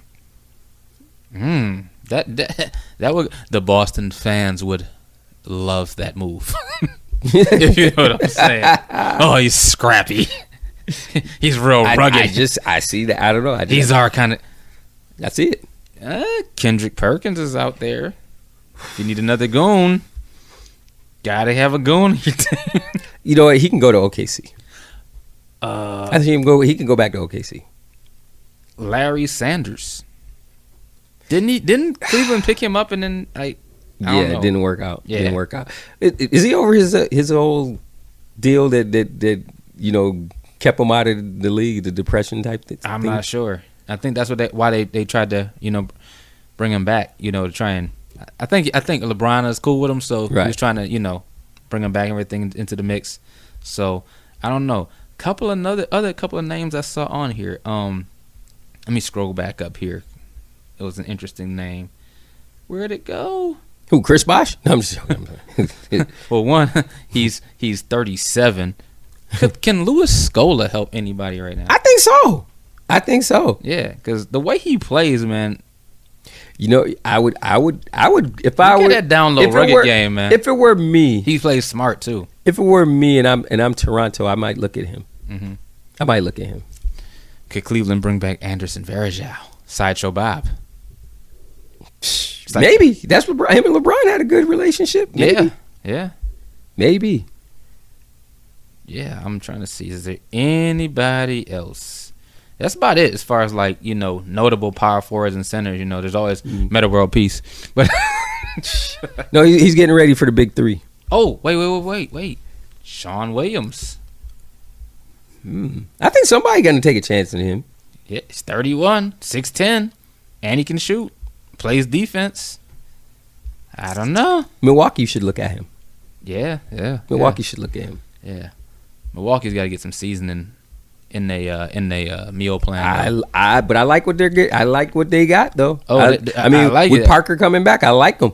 I like their chances. I like them a lot. I'm just saying, I just think they need a little more seasoning. The dish looks good. Mm-hmm. They just need to add a little bit of flavor. Right. And that comes with experience. I'm not saying they need to add a piece. They need to add some experience. Right. I think a couple of years, man, Minnesota, Milwaukee, it's going to be interesting. You know, I think it's going to surprise people. Who? The Heat. Yeah. Nobody's talking about them. Heat currently are in the 8th spot with a 3-game lead over Detroit. I mean, and they're actually tied with Philly, and they're only a game and a half separate. Let me go back. 3.5 games separates 3 through 8. 3.5 games. And where are the Wizards in there? Are they 6? Wizards are 4. Really? By half a game over Milwaukee, and a game and a half behind Cleveland. But Milwaukee and Indiana are tied. That would be a great first round series. Milwaukee Washington and Milwaukee. And Washington. Kim, I'm coming to at least 2 of those games. I'll tell you already. I put it in already. Kim, I might be his designated driver. I'm just letting you know. Boy, listen, this might be totally off track from what we're doing. Yeah. But you go to a Wizards game, man, that experience there, man, I'm telling you, it's like it's a party, man. It's a party in there. I'm gonna tell you like this. This year I went to my first Bills game where I was actually in the booths, you know, the suites. Yeah. And I was like, oh my God, I could do this. I could be a Bill. Just I don't even care about the game. Just I do this every weekend. Just to be just lounging in there and not having to be around the rowdies. And that's football, you know, and it was winter. So I can just imagine you're fully indoors in a basketball in Chocolate City. The only thing is when I did go to the luxury boxes and stuff like that, I didn't really like it. Well, see, it's different because you're indoors though. Even I had the floor seats. Matter of fact, I think I was telling you that this was when this was the game after Kobe announced that it was his last year. Yeah. And they played the Wizards, and he had the Heat check. That was a perfect birthday present for me. But can I ask you a question real quick, though? I mean, I don't mean to get personal on a podcast, but is that the same Wizards game where you sent me a picture of the tickets and was like, "Yo, you down to go?" And I think I was already booked to go out of town the day before. Yeah, that is. I think I still got that picture. I could have went to the lake again. I went dolo. I was supposed to go with you. I was like, Meth, I go dolo from state to state. I was out there because I was in Houston from like exactly. Tuesday to Sunday, yep. and the game was Wednesday, right? Yep. I said, when they play Philly, Friday. Damn. Man, that was crazy. I'm telling you, man. Like when we went to last year, I went to the Wizards and Celtics playoff game. It was so lit. I swear to you, like when you watch the game on TV, you don't really like they filter out like the music because the DJ played the whole game. He did not stop spinning. It was like just a bona fide party, man. Oh my god, man! My greatest NBA experience, and this was in college. I saw the Toronto Raptors and the Philadelphia 76ers in Toronto when Toronto had Vince Sanity, still had T-Mac. And Iverson and Theo Ratliff. Wow.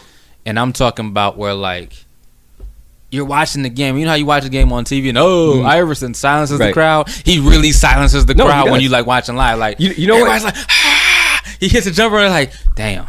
And then you really hear the crowd go silent. It is crazy. The most exciting thing about him when you watch him is just how quick he was. He gets up and down. And the it was floor. effortless. He's man. like a blur. It was effortless too, man. He just come down, bust a three, walk back like it wasn't nothing. Vince Carter did catch Theo Ratliff twice though. Just throwing it out there. And Theo Ratliff was known as a shot blocker. Vince Sanity caught him twice. Listen, Vince has dunked over every shot blocker. And my thing is this: Vince is still in the league and balling. And still dunking like, oh my god, this guy. Yo, you know what? They should put him in the dunk contest. Yeah. Still. Yeah. Seriously. At 40 and you're Father like, Time has been great to Vince Carter. absolutely. He must be like I don't think Father Time caught him. That might be Uncle Times or something because for real, man. Because like is he like Snapchatting with Tom Brady and they sharing like diet secrets or something? They gotta be, man. He gotta be having the avocado ice cream or something. They gotta be, man. Look what he was doing in Memphis. He was I was mad when they traded him from Memphis. Maybe Ginobili's having that conversation with him too. Yeah. So because Ginobili is like his hairline is like 72, but he's still still balling like he 32. Still hooping. The Euro step is still nice. Yeah. This dude is the crazy. master of the Euro step. Oh my god. Still got it. Man. Yeah. But look, if the playoffs were to start today, I'm gonna go with the West first. I think the East is a little more interesting. So I'm gonna go with the West first. The playoffs start today. Your 4-5 will be Minnesota and OKC. Whoa, that's a good matchup. Your 4-5 will be Minnesota OKC. The winner of that would advance. I think that's I would you like me to make predictions then? If it were today, today. Minnesota OKC today. OKC being the 4? No, OKC is the 5. Minnesota's the 4 by 2 games. 2 games. Yes. OKC is 20-9 at home. Minnesota is 23-6 at home.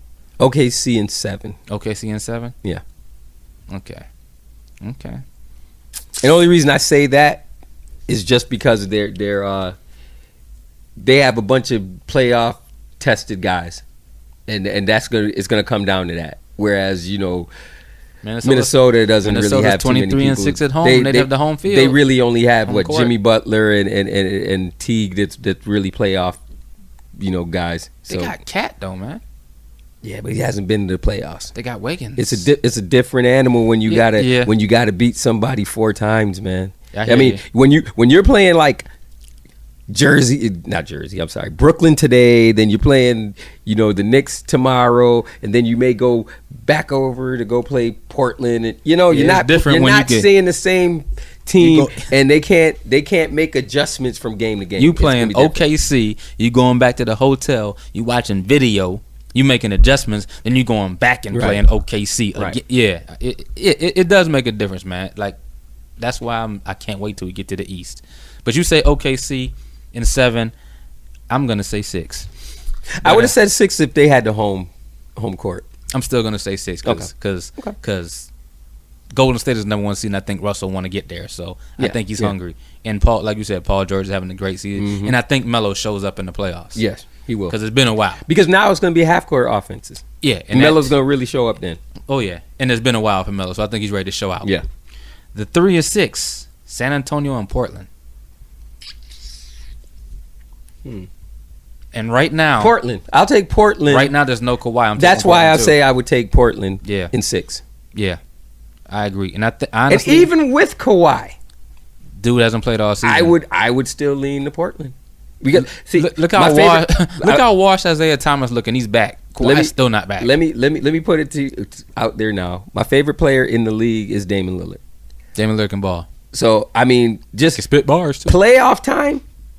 This guy always shows up playoff time. Let's not sleep on McCollum though. That backcourt is tough. Of course not. But what I'm saying about him is he plays with a chip on his shoulder because he always feels like he's being slighted when all the other guards are being talked about ahead of him. Yeah. And his numbers require him to be in the conversation. I agree. So I'm going with Portland. I go Portland too.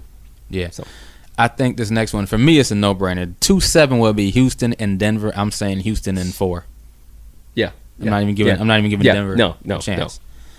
Even if Millsap was a show backup, no. Yeah. No, and then your 1-8 is Golden State, New Orleans.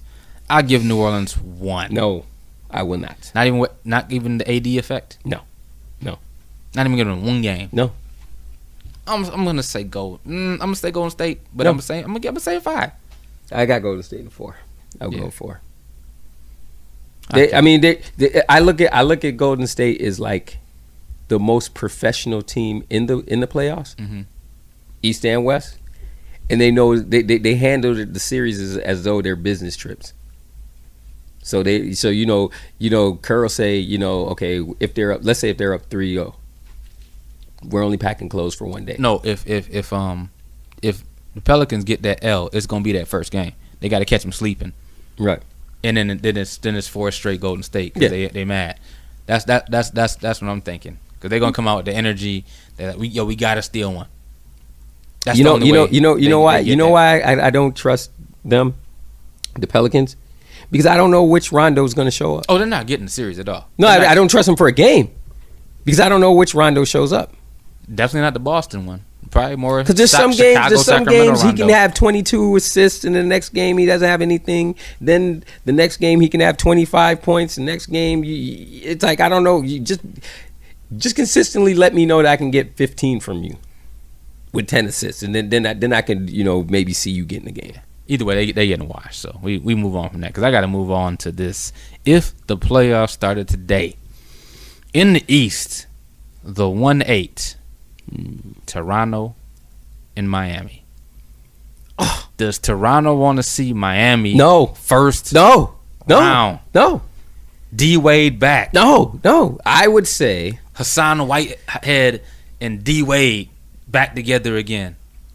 Reunited. I would say feels so good. 4-2 Toronto. Yeah, it's gonna be a slug. Toronto's gonna win, but it's gonna be a slugfest. But 4-2 Toronto. I think depth. Even though I'm not a fan of Toronto's depth. I think depth helps them against Miami because I'm definitely not a fan of Miami's depth. Right. But Dragic's gonna get some buckets off. Yeah. If Deion Waiters was still there, I might. Oh, if Deion Waiters was there, I would have said 7. It might go 7 of Deion Waiters, but he out for the season. So the 2-7, Boston, Philly. Ooh, the young teams. Yeah. I would say 4-2 again. Yeah. But Boston, 4-2 Boston. Yeah. And the only reason I would say, today. So there's no Gordon Hayward today. So I'll go 4-2. We'll just stick with that. Philly's on a 4-game winning streak. Boston has just lost 2 straight. Just throwing it out there. And the reason being because when the playoffs come, that's when I think JJ Redick's going to show up. Really, the dividends for him is going to really show up because in a half-court offense, they're gonna need his shooting. Yeah. So 4-2 to them. Okay. Boston. Both 6-4 in the last 10 games, so they about what. So yeah. Your 3-6 would be Cleveland and Indiana. You got King James and King Earblower. He probably blew in his ear that long too. Pause. Reunited and it feels so good. I think that's 4-1. Yeah. I think Indiana steals one, but I think that's 4-1. Indiana steals like game 4. Although Indiana is 7-3 in their last 10 games, but Cleveland just made the trade. 4-1. Yeah. Now, what I think, if the playoffs started today, would be the best matchup in the playoffs. Washington, Milwaukee. That would, listen. It's going 7 first. That's going, no doubt. And I think both teams will win on the other team's court. Yeah. But being that game 7 is going to be in Washington, I would go with Washington. Washington's 15-4 on the road. Milwaukee's 13-15 on the road. Now, so here's the thing. Watching that game is going to be so fun because you got two guys that get up and down the court faster than anybody would. And I'm speaking of John Wall and the Greek Freak. Today, though, he's not playing, though. Okay. Then, okay, yeah, you're right. So going off of that premise, I still would have Washington in the 7th game, though. With no John Wall? Yeah. Because I don't think Bledsoe? because Jabari Parker's back. Yeah, but he's on a minutes restriction and things of that nature, and he kind of shakes up what they were doing. I like Middleton. I do too. He's one of those guys that just flying under the radar. I like him a lot. I like Bledsoe. I love Bledsoe. I've wanted him in the Lakers for a long time. I love Bledsoe. We let him go to Phoenix, but I just don't see them getting enough rebounding. I don't see freak. I don't see them. Yeah, but dude, that means he's going to be playing not like so far. I mean, he's going to play so far out of position. He's a league in minutes. Defense. So I just see him running out of gas. I don't see what they have on the bench. I don't see any consistency outside of Middleton, really. Yeah. But damn, that'd be a good series to watch. Man. Every single game. Oh my God. You know what it's gonna be? I think every game will probably be decided by 6 points or less. I got a question though. What's the contrast in nightlife to those two cities? Oh my God. When you go out at post game in Washington, you got stadium. When you street. When you go out in Milwaukee. I don't know what's in Milwaukee. I don't. But I did hear somebody saying there was some great place to eat. They had one of the best soul food places in America. I did hear that. So in Washington, you going out and you getting it popping. Mm-hmm. You know, you visiting the White House. You know, you going in the. I'm not visiting the White House. You're not invited? I'm invited. I'm just not going. No, your invitations have been revoked. You're no longer invited. Oh, okay. Never mind. I ain't want to go to your place anyway. Shout out to Steph Curry. But yeah. So I mean, he don't stay there anyway. It's the District of Columbia. It's the capital of the United States of America. The DMV area. The DMV area. If you're not in DC, you can dip off to Maryland. You know, you could dip off to VA. If you're in Milwaukee, and that's why I think I'm safe with my pick. Because I could just imagine them guys like after let's say if they won game 4. Right? Oh, and John Wall ain't playing, so you're taking Greek Freak out and getting him wasted. That's what I'm saying. Can you imagine him at stadium on U Street? Oh my God. I don't know. All 6'11" of him would be not functional in the next game. Yeah. Now I got to go back through these matchups. Let's just talk about the nightlife aspect. Year 3-6, Cleveland, Indiana. Oh, there's no nightlife. Everybody playing efficient. That might go 7. The flats, maybe. Everybody gonna play. I don't know. Indianapolis is kind of clean though, man. It's very clean. It's very clean, man. I like that place. I like it. Indianapolis is nice.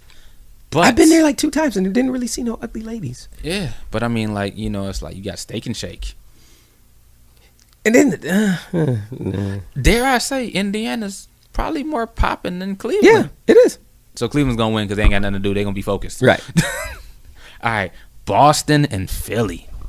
Oh, Jesus. Oh, my God. Philly's lit still. Yeah. I mean, trust the process. Yeah. Listen. But Boston is Boston. Yeah. Get some clam chowder. Yeah. You know, I mean, that's a good nightlife. Swing down and visit Harvard. Some good night. That might be. Well, I had to see what the rest of the matchups are, but so far that's the best. So far, it's the best matchup. That's the best one as far as like Poppington. Well, next up, you're 1 and you're 8.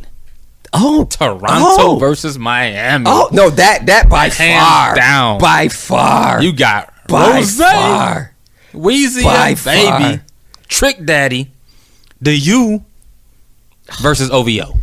Ooh. Drake probably gonna throw an OVO tour if they go to the. Can't forget the weekend in either. Yeah. Can't forget the weekend. You can't forget Cardinal Official. I can't fix my face when I'm with you. Man, ooh, man, that's yeah. That just moved to number 1. Yeah. That just moved to number 1. But Boston and Philly is because man, that's close too. That's close too. Oh my God. Uh-oh. Okay, so let's go 4-5. Minnesota, OKC. I think that's going to be an efficient one. You know, you might go to Paisley Park a couple times and visit some Prince Monuments in Minnesota. OKC, you gonna get some barbecue. Yeah, that's about it. They're going to be pretty efficient. Yeah, they'll be playing PlayStation, Xbox all night. Yeah, we're going to stay in the hotel tonight. Just get some more of that barbecue and the stream Prince. That's about it. San Antonio and Portland. We already know how Charles Barkley feels about San Antonio. Yeah. So, and Rip City. Yeah. Yeah, they're probably gonna be pretty efficient too. Pretty efficient. Yeah. Yeah. Update failed. Sorry. Yeah. My Adobe Reader is updating. I'm gonna turn that volume down on that because we don't need no volume on this anymore. But yeah, that's gonna be pretty efficient series too. So we got Minnesota, OKC is going to be pretty efficient. San Antonio and Portland is going to be pretty efficient. I don't like these matchups in the West. Not for nightlife. We getting a little testy now. Okay. We got 7 seed Denver is just like Compton. Wow. Versus Houston. Wow. Swinging in the rain. And if I'm not mistaken, will the playoffs start by 420? Very, very interesting. I'm just saying. Yo, I've been to the H-Town many a time. I've been to the H. Yes, the H is popping. Yes. And DJ Quick said Denver is just like Compton. You know what? I think Kobe had fun in Denver. Let's not revisit that. That was the birth of the Mamba. Yeah. But like, I think like birth of the $4 million ring and the tattoo. Yep.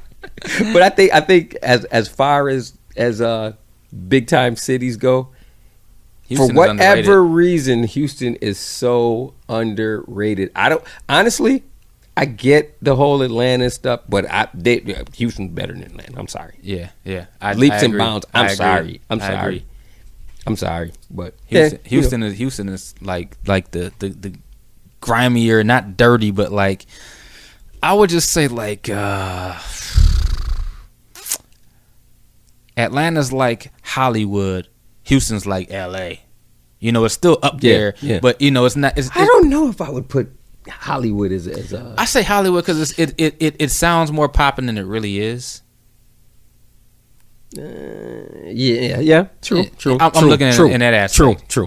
When you hear Hollywood, like, oh my God, Hollywood Hills, then you go there, it's like, is it? Yeah, it's cool, but he's all right, but he's not real. H-Town's that deal. As I would say, how ATL is to me, it's one big ass country city.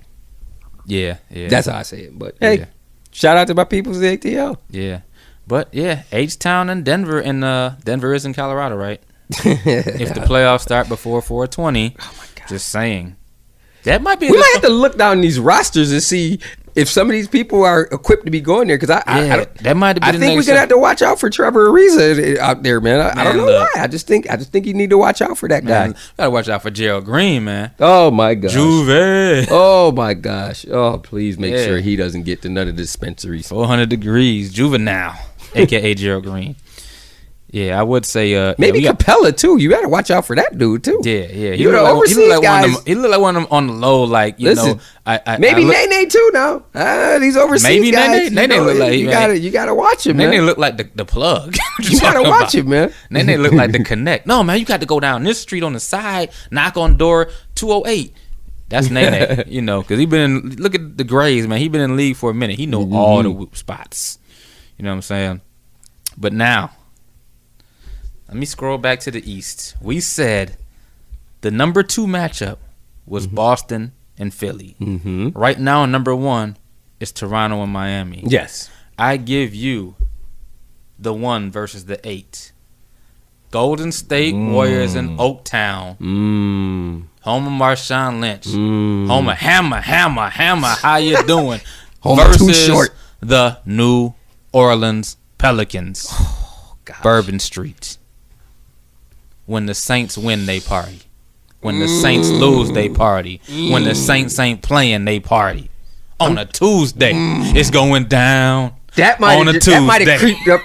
That might have creeped Fat up. Tuesday. That might have creeped up to number 1. Oh, I think so, man. Oh, that might have creeped up to number 1. Because you got Oakland. Oh my goodness. And you got New Orleans. Yeah, that might have creeped up to number 1. We're going to do that during when the playoffs actually happen, and leading up as positions jockey. Oh man, we're going to analyze these matchups for the on-court performance and for the off-court. Who is getting caught with a hooker in the Golden State New Orleans series? JaVale McGee, by far, easily. Hookers and cocaine. But you know what? Watch out for Iguodala too. Yeah, something about Iguodala, I'm telling you. Yeah, he been here before. Yeah. You know, crazy. Now, as far as the other team, New Orleans. Somebody just got traded there, but it wasn't nothing but I would say be happy that Boogie is not going to be playing because he'd be out in them streets. But then again, they just did sign Emeka Okafor to a second 10-day contract. He might be trying to get, rejuvenated. Get back active. You know what? Watch out for Drew Holiday. And Rondo. How can we not watch out for him? He might go berserk, Rondo. Oh my God, Rondo going crazy. Oh my God, yeah. Rondo probably got some hitters out in Oakland. Oh man. And look, that honestly though, man, Dave West might be knocking cats out on Bourbon Street. Could you imagine him down there? Yeah. Oh Lord. And he used to play there? Oh, Lord. Hey, give my homeboy his chains back. That's gonna be crazy, man. He doesn't pay for nothing. Jesus. He gonna be showing everybody where to go. No, bro, you got to go over here, bro. We should also, when the playoffs really materialize, we should give people the happening spots in those cities to go to. Yeah. We'll be your plug for that. Yeah. We'll definitely do that. Shout out to Onyx. That's all I'm gonna say. Be live. Whew. Yes, sir. Man. He spent a lot of money in Onyx. Yeah, and look, that's why they getting these $200 million contracts. Yeah. Give it all back. What was that Slaughterhouse song? Throw it away. Just throw it away. I was just blacking out about a couple of places called Onyx, preferably in H-Town and ATL and Philly. But that's besides the point. And then H-Town got a bring your own cooler spot. You just pull up and pour up. Woo, boy. I need a trip back to H-Town. Yeah. Soon. For real. Gee, holla at me. Los, I'll be there. Yeah. Word, man. But man, I think it's about that time, man. I think it's Temple time. Temple time. Quinton Rose update, man. Yeah, well, he was named to the honor roll for his conference this week. He last 3 games he's averaged 20. Props. They won 5 in a row. If they can keep it up, they may make the NCAA tournament. Yeah, and we pulling for you. Yeah, got a game tomorrow. Against Wichita State, but it's in the Shockers. State. Yeah, and they just came off of beating them at home a couple of weeks ago, so they're gonna be really ready for them. Yeah. My only gripe with them is I hate their offense. They stand around a lot. They don't move the ball well. They settle for threes a lot. I think. If they're gonna win tomorrow's game, they're gonna have to commit the defense, and they're gonna have to rebound. Everybody's gonna have to rebound. Yeah. Outside of that, the scouts are still beating down the door for him and everything. They still have him on the radar at about 20 to 25 first round pick. He hasn't said what he wants to do, but me knowing him, I know from his competitive nature, he wants to go.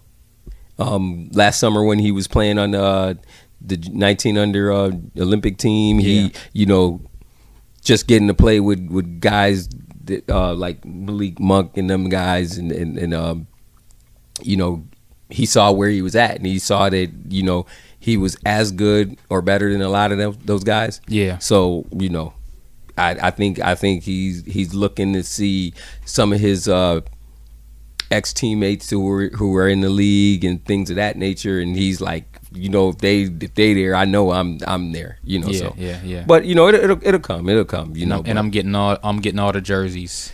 Like I said, if he goes to the Lakers, he ain't got to worry about nothing. I'll be the one to go out there with him. Yeah, I'm not even giving no 2 weeks notice. I'm giving 2 minutes. Yeah. I quit.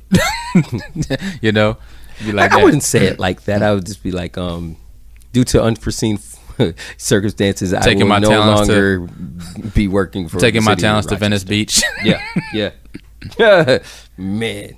And look, there is a little bit of breaking news. We just did a little run through of the Poppington matchups for the playoffs. They started today. What matchups? Who do we think would win the series and why? Mm-hmm. And then the nightlife in those cities in between games.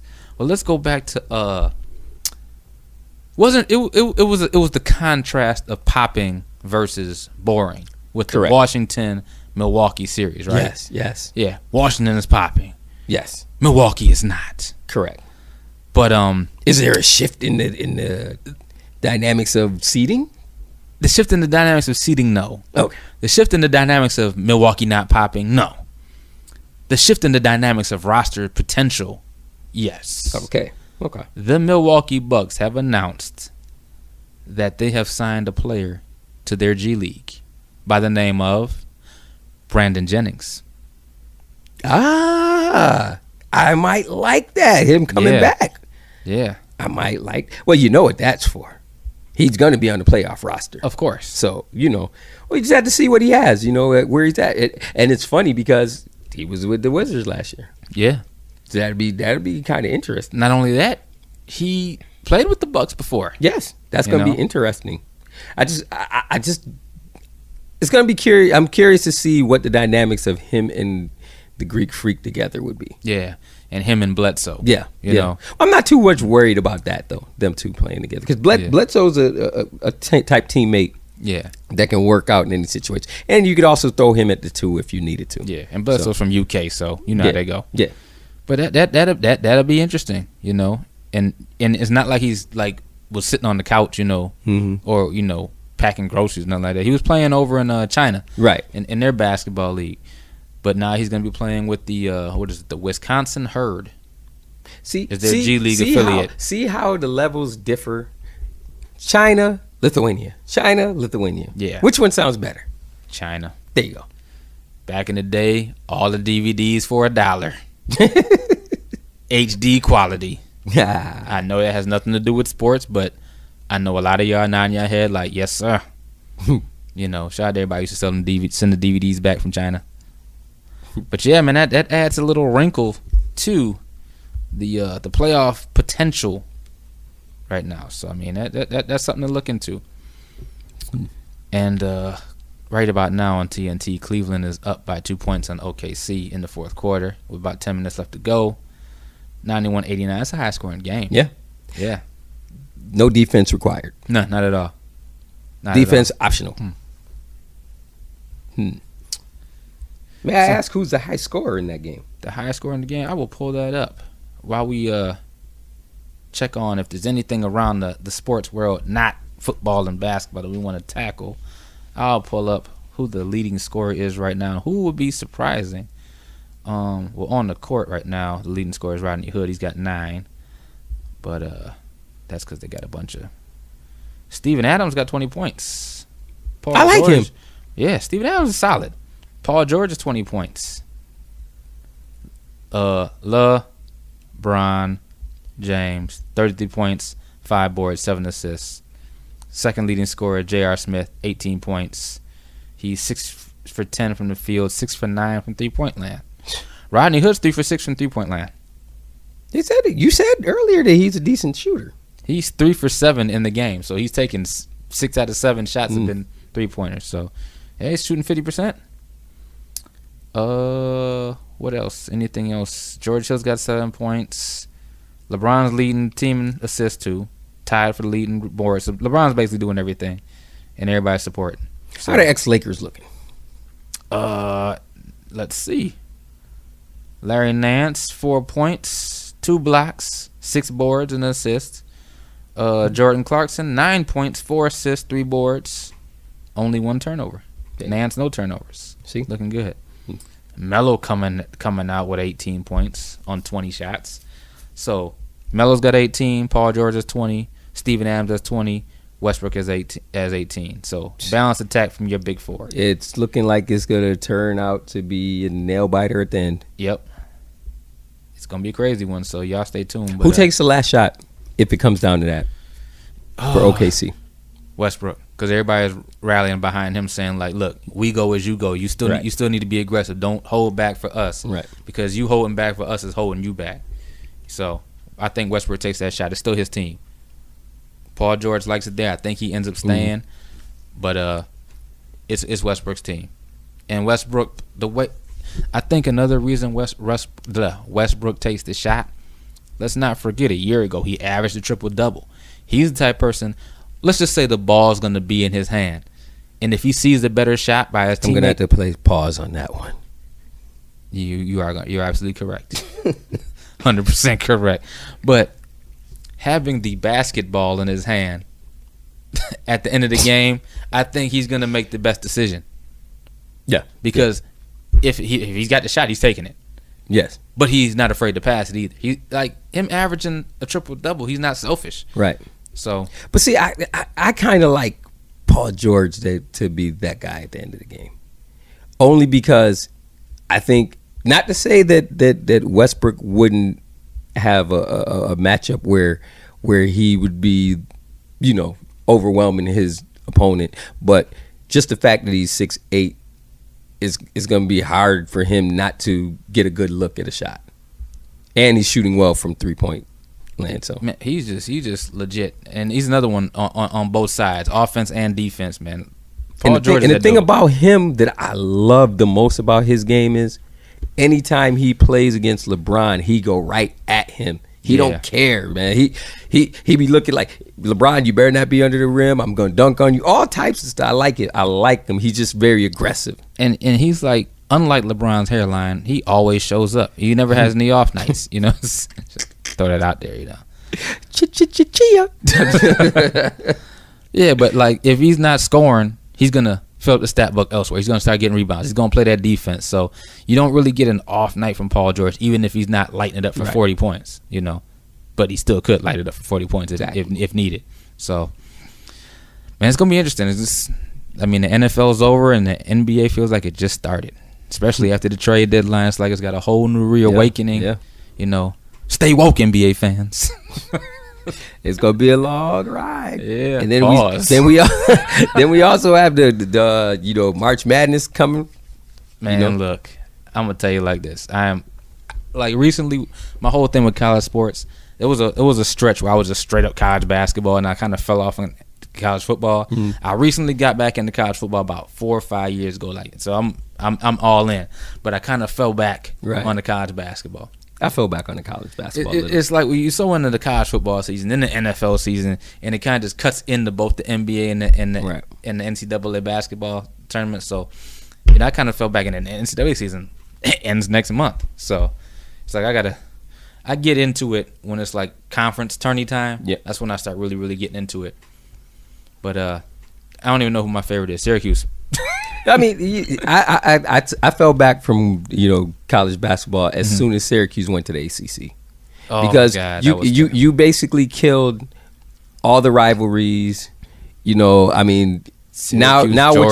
what you'll see now is that Providence, nobody wants to go to Syracuse to play in the ACC. Nah, A lot of recruits are if you're going to play in the ACC, you're going to Duke and you're going to Carolina. Duke and Carolina get all the privileges. I mean, they both can lose games once a week and still be in the top 25 and things of that nature. So exactly. you can go to Carolina, take makeup classes, and nothing happens. And Duke and Carolina will never ever be on probation until. Ever, Duke and Carolina in the NCAA basketball league are similar to Ohio State in NCAA football. Yeah. Because I swear to God, I would not have been surprised if Ohio State had made that playoff. I was surprised they didn't. Me too. Very surprised. I didn't think they deserved to be in there, but I was surprised they didn't because we know what that was all about. Yeah. You absolutely had to have Alabama there. You know that's what that was. So I think Alabama deserved it, even though I'm an LSU fan. I think Alabama deserved to be there more than Ohio State. Well, here's the thing about them.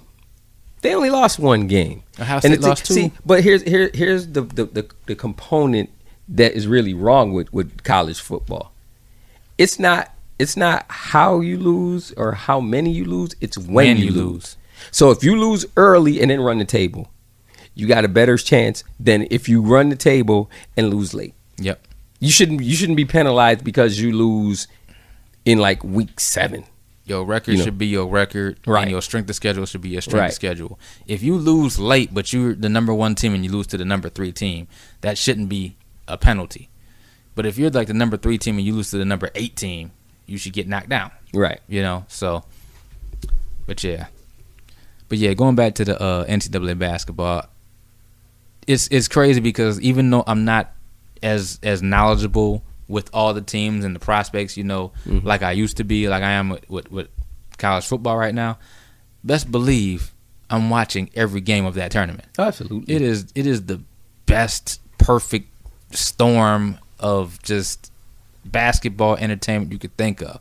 You got your blowouts, you got your buzzer beaters, you got your upsets, you got your Cinderella stories. They added 4 more teams. People were like, "Oh my God, I can't stand it," but nobody even noticed it. Right. Because those games are like on a Tuesday. Yeah, and they don't count against your bracket. Right. So it is just, and the brackets. I've already turned in my vacation slip for that Thursday and that Friday. We'll see. So where I work, we just got like this 70-inch TV that's also doubles as like a smart board. It's an interactive touch TV, 20 points of touch. You can have 4 separate screens. Nice. Guess what I'm going to be doing during the tournament? Yeah. Libraries closed, kids. Adults only. I had to get a guest pass. Yeah. Come through there, get a guest pass. Staff only. No students. Go do your homework. We're busy. What, you don't think a lot of students are going to miss school that day either? Please. They're going to be mad. Why is there no chocolate milk in the cafeteria? The adults have it. Strawberries gone too. You just got regular milk, sorry. Having a party up here. I mean, we're studying. We're public, professional development amongst basketball. But we're grading tests. Yeah. What tests? The brackets. Man. Yeah, but man, I usually do like about 6 brackets a year. Yeah. Me too. That keeps your interest in the whole thing. Oh, yeah. So because you got all the different possibilities, and then it's just like fantasy anything. The when you play fantasy sports, you pay attention more to what's going on, and it just makes it that much more enjoyable. If I got a receiver from the Cleveland Browns on my football fantasy team, I'm gonna watch the Cleveland Browns game because I want to know what he's gonna do. I'm not watching the Cleveland Browns game any other reason. Exactly. It just makes it that much more interesting. I want to see who's going to be that person this year on the ESPN bracketology that's going to get every one of them right.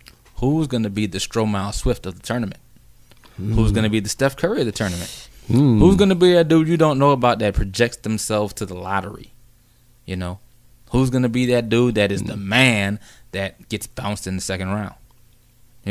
All the scenarios. It's going to be crazy. And there's always a 5-12, upset. Oh, yeah. You might as well just pick the 12s. I usually do. 3 out of the 4 usually win. So it's crazy. It's crazy. I mean, you got players like Buddy Hield. He basically shot himself into the NBA in the tournament. Even Steph Curry. Steph Curry shot himself into the NBA. Yeah. That was his coming out party. Yeah. I can't wait. Even though, I don't know what the Cuse is going to look like or where they're going to go. It still be great to watch the whole tournament. You know, at least for no other reason for me to just hate on Duke and Carolina. Yeah, I mean, Stromile Swift dunked his way into the NBA. He was just dunking on everybody that season. I think what's old boy from Syracuse? He was 6'8" small forward. Kind of really didn't have a pit. I'm trying to think. Man, I got to go back into the archive. Which Hakeem Warwick. Oh, Warwick. Yeah. The black put him in there, man. The tourney got him into the NBA because they was like, oh, we don't know what position he plays. That tourney he had, he earned himself a spot in NBA. Oh, man, he was on the board, something serious, man. Yeah, man. That was a great. Oh man, just think about how John Wallace's run. Just think about watching that whole tournament, materialize for Syracuse. Yeah, like Jerry McNamara just shooting the lights out. Yep. Carmelo just being so steady the whole tournament. Thank God he came to Syracuse. What? Thank God he came. Oh to my Syracuse. God, that was a great because you had that you had to let down the John Wallace year because I just thought him and Yanulis from shout to Prattsburg. I thought they was gonna do it, man, but they just didn't have enough to it. And then Lazarus Sims pulling that three that he had no business pulling and making John foul out. Yeah, crazy. I mean, even you look at like a guy like a Otis Hill had a coming out party then. Yeah. Man. Oh my God. Yeah, man. Jeez. Man, the NCAA tournament, man, it's crazy. And just like Wichita, it's gonna be some shockers for real. Man. And I would love to see if like a HBCU team just get to like the Sweet 16. Maybe even the Elite Eight. Oh, that'd be crazy. The Elite Eight. Everybody has to watch them. And you know what happens when that happens? The band is gonna get publicity. Oh yeah. Oh, the HBCU band. Can you just see everybody rocking in the crowd? Oh, cause you know what we do when we hear the music. We dancing. Yeah, you already know how we like the drums. that being said, on the flip side, I'm borderline ready to boycott the Bayou Classic when it's on TV because they do the band such a disservice. Oh they always go to good and well that's the only reason anybody ever watches. I mean, the game is usually good. Don't get me wrong, but we watching for the bands. But see, and that's what happens when the executives and the directors at the station that broadcasts it don't have any knowledge of that aspect of the game. They probably sit there in the room and sit there saying to themselves, "Yeah, how much longer? How much? You know what? I've had enough. We gotta let these ads run. Yeah. We gotta pay some bills. Like, are you serious? Like, oh my God! And I've been lucky enough to have been to Bayou Classic live up front multiple times to see that, and it's just amazing, man. I'm telling you, crazy. when you go to a HBCU and you get to see that on a weekly basis, you get to see like literally when the matchups come out, they'll say like, if whoever it be like, say if it's like South Carolina State versus FAMU, not only do they say that, they be like the Marching 100 versus the Marching 101. Oh my God, yeah. The HBCU, you're not getting up at halftime to go get your popcorn. No. You wait till the third quarter for that. Yeah. Or you better have went before the 2-minute warning. You better have done that. If you gotta go to the bathroom, hold it. Oh, better hold it. You're not gonna miss that. It goes down. I remember my senior year at UB, we played Morgan State for our homecoming. And their cheerleaders came and their band came. It was just, it was crazy because it was our homecoming, but we sitting there, we waiting to see them. It was off the chain, man. They came and rocked out in your stuff. They came to Buffalo and tore it down. Y'all sitting there like, you guys keep performing our place too. It was like, y'all don't want to stay like an extra night, come hang Buffalo. We take you to On the Rocks. It's crazy, man. But that'd be interesting to see if a team could make it that far from HBCU. Yeah, I'm just hyped for the tournament. Period. Yeah. I'm hyped for the tournament because then right after that we start getting into the NBA playoffs. You know what? I am ready for baseball though. Yankees tooled up. Pitchers and catchers. Yeah. They reported today. I just want to see the Yankees, man. I mean, with that lineup. Yeah. Who do you pitch around? I want to see the second coming of Judge, man. I want to see how he responds back from that monster season he had. I think he responds because he's going to have somebody in front of him and somebody behind him. Yeah. That'll make it where they have to pitch to him. Is the evil empire back? Can they start hating us again? Yeah, they can start hating us again. Absolutely. I feel like a Patriots fan now. The only thing that's going to be the negative on the season is we're probably going to lead the league in strikeouts by far. Oh yeah, we're swinging at everything. We're going to lead the league. We're swinging at everything. Strikeouts and homers. But it's going to be interesting to see what Aaron Boone does with this team. It's going to be interesting. Yeah. Hopefully he can manage that pitching core, a little better than Girardi did. This is what Patriots fans feel like, though. Like, yes, hate us. No, absolutely, hate us. Absolutely, please. Throw things at me. It's okay. We're winning. They gave us the right name, the Evil Empire. Yeah. Man. Anything in closing today, Mr. Rock? Pause. I gotta pause my own name. Mr. Dwayne Johnson. Yes, no. And all I got to say is, man, look, it's been a crazy week, and I just feel like now that all these trades have happened, it's just gonna start getting crazy. I think we went through the standings. We talked about the popping nightlife and the playoff matchups. We talked about who could possibly win. Man, all that's about to shake up. Yeah, we're just getting to the halfway point. It's basically the second season now. It's the second season. It's gonna be very, very, very interesting to see what happens. You know what we forgot to talk about? And what would that be? What's coming up? Something coming up this week? Oh, the NBA All-Star Weekend in LA. Yeah. I wouldn't be surprised if somebody has like that story, like we caught him at the gate. Yeah, we caught him. Such and such was at this place. And da da da da. Oh man. Look. What's your prediction for the slam dunk contest? I don't even want to talk about that yet. I want to talk about the potential of the points scored in this game. Like, let's look at Steph Curry's team. The starters. 200 points for them easily. Giannis, Steph, DeMar DeRozan, Embiid, James Harden.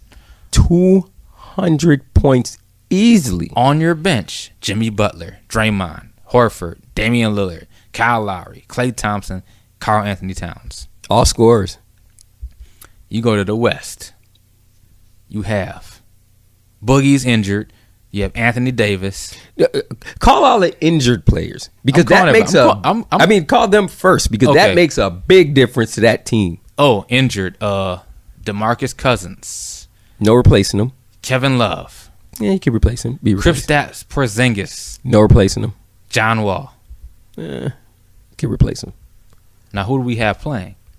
Anthony Davis, Kevin Durant, Kyrie Irving, LeBron James, LaMarcus Aldridge, Bradley Beal, Goran Dragic, Andre Drummond, Paul George, Victor Oladipo, most improved player in the league, Kemba Walker, and Russell Westbrook. But do you see what the drop off was as soon as all the players got injured? Yeah. So everybody's like, "Dang, Steph, man, your team got to get blown." Not anymore. No, I didn't think they were gonna get blown anyway. Because they had all the 3-point shooters. Yeah. And in that game where defense is optional and they're going to let these guys shoot? Oh, come on now. No. They 200 points easy. The West will win by 15. Think the West going by? Well, no, it's Team LeBron. Team I said West because of Steph. Yeah, Team Steph will win by 15. All right. Do we want to talk about the skills challenge? Yeah, well, let's make mention of who's participating. All right, let's talk about the skills challenge. I usually don't really get into that, but yeah, the Taco Bell skills challenge. And as I click on the page, the first person that shows up is Joel Embiid. Okay, we're gonna watch now. Spencer Dinwiddie. Is it Whittle? Yeah, Dinwiddie from the Nets. Joel Embiid, Al Horford, Markkanen from the Bulls, Buddy Hield, Jamal Murray from the Nuggets. Porzingis got injured, obviously. Andre Drummond. Why is he in? Never mind. And Lou Williams. Lou Williams is the winner. I say Lou because Lou Williams is going to be the quickest one out there. Yeah. Lou Williams or Murray. But I would like to see Joel Embiid because I think he's going to surprise people. He's going to surprise because people. He's not your average big, Pause. Very good pause. Yeah. All right. So now we move on to the 3-point contest. Steph's in it. I'm picking Steph. Ooh, I don't know. We have Tobias Harris, new member of the Clippers. Wayne Ellington representing the Heat. Devin Booker from the Suns. I like him. Me too. Kyle Lowry. Paul George. Bradley Beal. I like him. Eric Gordon. Ooh. And one half of the Splash Brothers, Klay Thompson. Eric Gordon is the defending champ. And Klay Thompson won in 2016. So two of your... And Steph's not in it, right? No, Steph's not in it. I'm going with Devin Booker. It was a toss-up between him and Bradley Beal, but I'm going with Booker. Man. Eric Gordon won it last year. Klay Thompson 2 years ago. Devin Booker's a beast. Bradley Beal's a beast.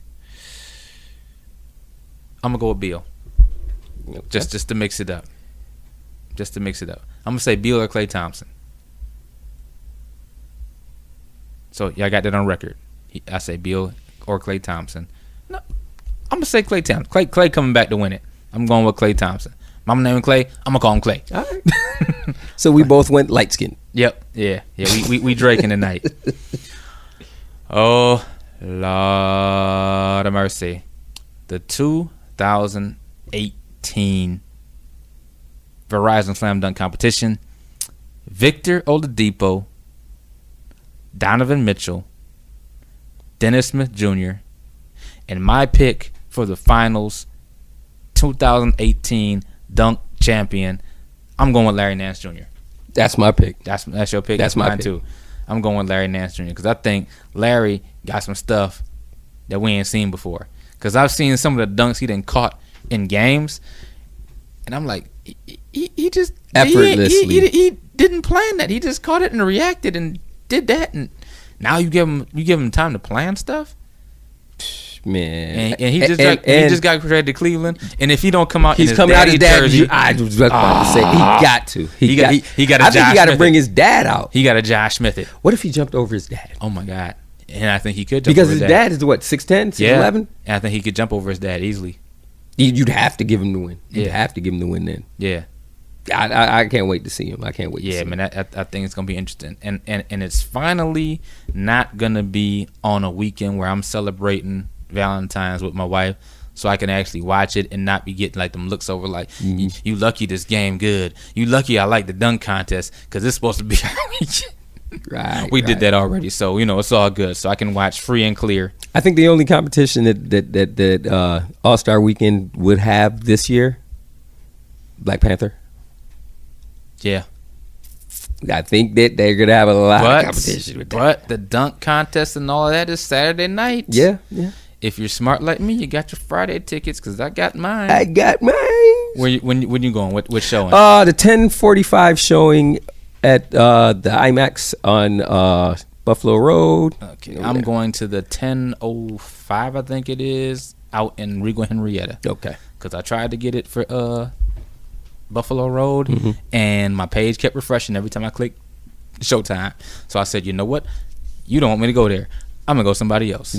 See, I had to go. I gotta watch it. I gotta watch it in IMAX. I have to watch that in IMAX. Yeah. So, I tried, but at least I'm seeing it. But no shout out to the movie theaters that are trying to gorge and charge extra money for tickets to a regular movie. I mean, granted, yeah, we want people to come out and support the movie, but don't go to the movie theaters. If it's $11 for the tickets and another place is charging $17, like, come on now, you're taking advantage of the situation. Exactly. And where exactly does that extra $6 go? Exactly. I mean, I don't think it's going back to the actors or, going towards the actual dollars that the movie makes. You might as well keep that because I can at least get one drink with that. I can get half a popcorn with that. Or get a box of jujubes. Yeah. You know what I'm saying? It's crazy, man. But it's gonna be a crazy weekend, man. Yeah, you got Black Panther, you got All-Star Weekend, and then you got the All. Can both teams score 200 points? Yeah, they can. Yeah, they can. I think healthy, they definitely would have. It depends. We got to see who's going to play defense or who's not. I don't think anybody's going to play to the fourth defense. quarter, man. And please, I don't want to see anybody throwing the ball off the backboard and all this other stuff. We already saw that. Just play ball, man. Just play ball. If anything, I want to see, Kyrie, display some handles. I want to see Kyrie go at Steph Curry again. That's going to happen. Yeah. You know that. Yeah. You know that. I want to see the dynamic with, like, Kyrie and LeBron on the same team. Or and Westbrook and Durant on the same team. That's going to be very interesting to see, And would there be a situation where you have LeBron, Kyrie, Westbrook, and Durant all on the court at the same time? Absolutely. It's going to happen. With Anthony Davis. It's going to happen. It's going to happen. Would there be a situation where you have Russell Westbrook, Paul George, LeBron James, Kyrie Irving, and Kevin Durant on the floor at the same time? Anything's possible. Yeah. Anything's possible. I'll say it's going to happen. Would you have a situation where you have Steph Curry, Klay Thompson, Karl Anthony Towns, Joel Embiid, and Giannis all on the court at the same time? Yes. I can't wait to see Giannis and Joel Embiid together. Oh, my goodness. Ugh. Would there be a situation where you have Klay Thompson, Damian Lillard, James Harden, DeRozan, and Steph just all shooting? How you stop that? How you stop that? Who you double teaming? Man, you know what? 200 might be too we small. might be overshooting it, man. We might be undershooting. 220 might be more safe. Yeah, man. 220 might be more safe. If they on that night, oh my god. 220 might be. Yeah. And we already said it's not gonna. Defense is optional. Crazy. Yeah, man. But like when I originally saw the rosters, like immediately I said I am watching this game without the shadow of a doubt. Mm-hmm. Because at first I saw LeBron, oh my God, he drafted all these people, but this is before the injuries. Right. I'm like, oh, he about to kill Steph team. Exactly. You like, how did he get Boogie and AD? Yeah. That's what I was looking at. And Durant. I'm like, and Kyrie. And Russell. And Paul George. Like, oh my God. Who? And John Wall. Like, who let this happen? Yeah. Yeah, he was acting like he was in Miami again. Not one, not two. I got the whole NBA. And then you look at Steph's team like, dang, he only got them. Right? These are all-stars, bona fide all-stars. But he got a squad too, Crazy, man. I mean, like, who's the bum on that team? Al Horford? Yeah, by far. Yeah. By far. But, I mean, you take out Al Horford and Draymond Green, right? Mm-hmm. The next biggest bum on that team is Kyle Lowry. Yeah. That's not a bad bum. Then after that is Jimmy Butler. Listen, there ain't no bums in the game now. Yeah. Ain't no bums in the game now. Nah, man. This is gonna be a game. Like I'm really looking forward to the All-Star game. Like I want to see some. It's gonna be a lot of dunks. It's gonna be a lot of threes. A lot of nice passes. Yeah. It's gonna be some Giannis spin moves. You know that. It's gonna be so many alley-oops. Oh my God. So many alley-oops. Oh my God. That's gonna be Lob City for real. Ooh. Speaking of CP3's not an All-Star game. I don't know why he wasn't picked instead of Al Horford. No, I would say Kemba Walker. Yeah, only because that's LeBron's boy. I was thinking LeBron would took him. Yeah, or even Goran Dragic. Dragic, yeah, he's good, but I mean, come on. I just figured that they would be like, you know what, put Chris Paul in here. It'd have been good for a State Farm commercial. Yeah. That's the funniest commercial too. They sit in the car, James Harden just sitting there like, nah, we don't need a ride. Yeah. Did you see when Trevor Ariza chimed in, right? Yeah, the how look he that looked, Harden in his he's face, like nah. Nigga. Oh boy. It is the 2018 NBA All-Star Game in LA, and no Lakers or Clippers are on the roster. That is so sacrilegious. Yeah, it's an atrocity. Mike D'Antoni is coaching against Dwayne Casey. How you like them apples?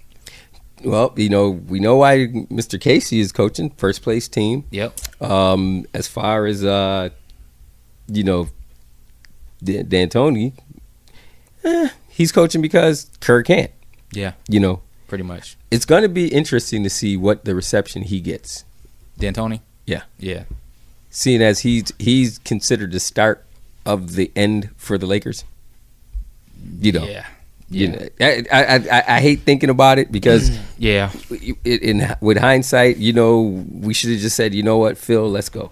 And then we said, oh, you know what, Phil, while you were thinking it over, we hired Mike D'Antoni instead of you. That just pure evil. Just wanting to go against your sister because she was dating him at the time. What was worse, them hiring Mike D'Antoni in the middle of the night, or when the Baltimore Colts left in the middle of the night to go to Indianapolis? By far, hiring D'Antoni. By far.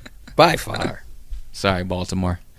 Because at that time nobody cared about Yeah. it. Well, not at that stage. But I mean, you took essentially a playoff team and said, you know what, screw it. Because I think even like people that hated Lakers was like, what? They stupid. No, you know what people that hated Lakers said? Y'all fired Mike Brown to get him? Yeah, that's what they said. Yeah, pretty much. It's crazy because it was we could have kept Mike Brown. Listen, it was a foregone conclusion that Phil was coming. Yeah, but I'm like, if that's the case, we could have kept Mike Brown. Yep, definitely should have. Yeah, crazy. But it is what it is. But I think that's it. We're gonna wrap it on up. You heard about our projections for the All-Star game, All-Star weekend. You heard about our projections for if the playoffs start now. All the craziness that went on in the NFL, even though the NFL season's over. Wow. Shout out to Jimmy G. Come sponsor us real quick. Yeah. Real quick. Check you got. Sorry, Matt Stafford. You're no longer the highest paid. And come to think of it, by the end of the summer, Jimmy G might not be. It might be Aaron, that bad man Rodgers. You never know. It's gonna be. Yeah. Even if it's $1 more. But yeah. We'll be back next week, talk about most stuff, because it's going to be crazy. We're going to have to talk about that All-Star weekend. Yes. If not anything else. That may be dominating our conversation. Yes, pretty much so. Yeah. So and we'll try to mix in a little, other things like boxing, MMA, maybe wrestling, Yeah. We'll try to mix some other things in. Yeah, when things happen, it all depends on the season. When things are popping, we're going to talk about it. We're not going to be one-sided and biased. Except if it's the Lakers. But other than that, yeah. So make sure y'all click on them buttons on the YouTube channel, subscribe, hit us up, rocnraggedy @gmail.com. If any questions, comments, concerns, any topics you want us to tackle, anything, just hit us up. Yeah, we on Twitter now @rocnraggedy. Holla at us. You want to give out your handles? Yeah, on Twitter, you can find me, Raggedy Andy. You can find me on... I'm not going to tell you where you can find me. No, I'm just, you can find me on Facebook, Raggedy Andy as well. Yeah, you type that in, it'll come up. I'm not going to tell you my government. Yeah. Word. You can hit me up on... I'm all over Twitter, @TheReal DJ ROC. Or you can hit me at the IG... @TheReal_DJ_ROC, or my other sports IG @Coach Harris TF. That's for track and field. And click on the button, subscribe. Check us out. Check out the old episodes. Check out the new episodes forthcoming. And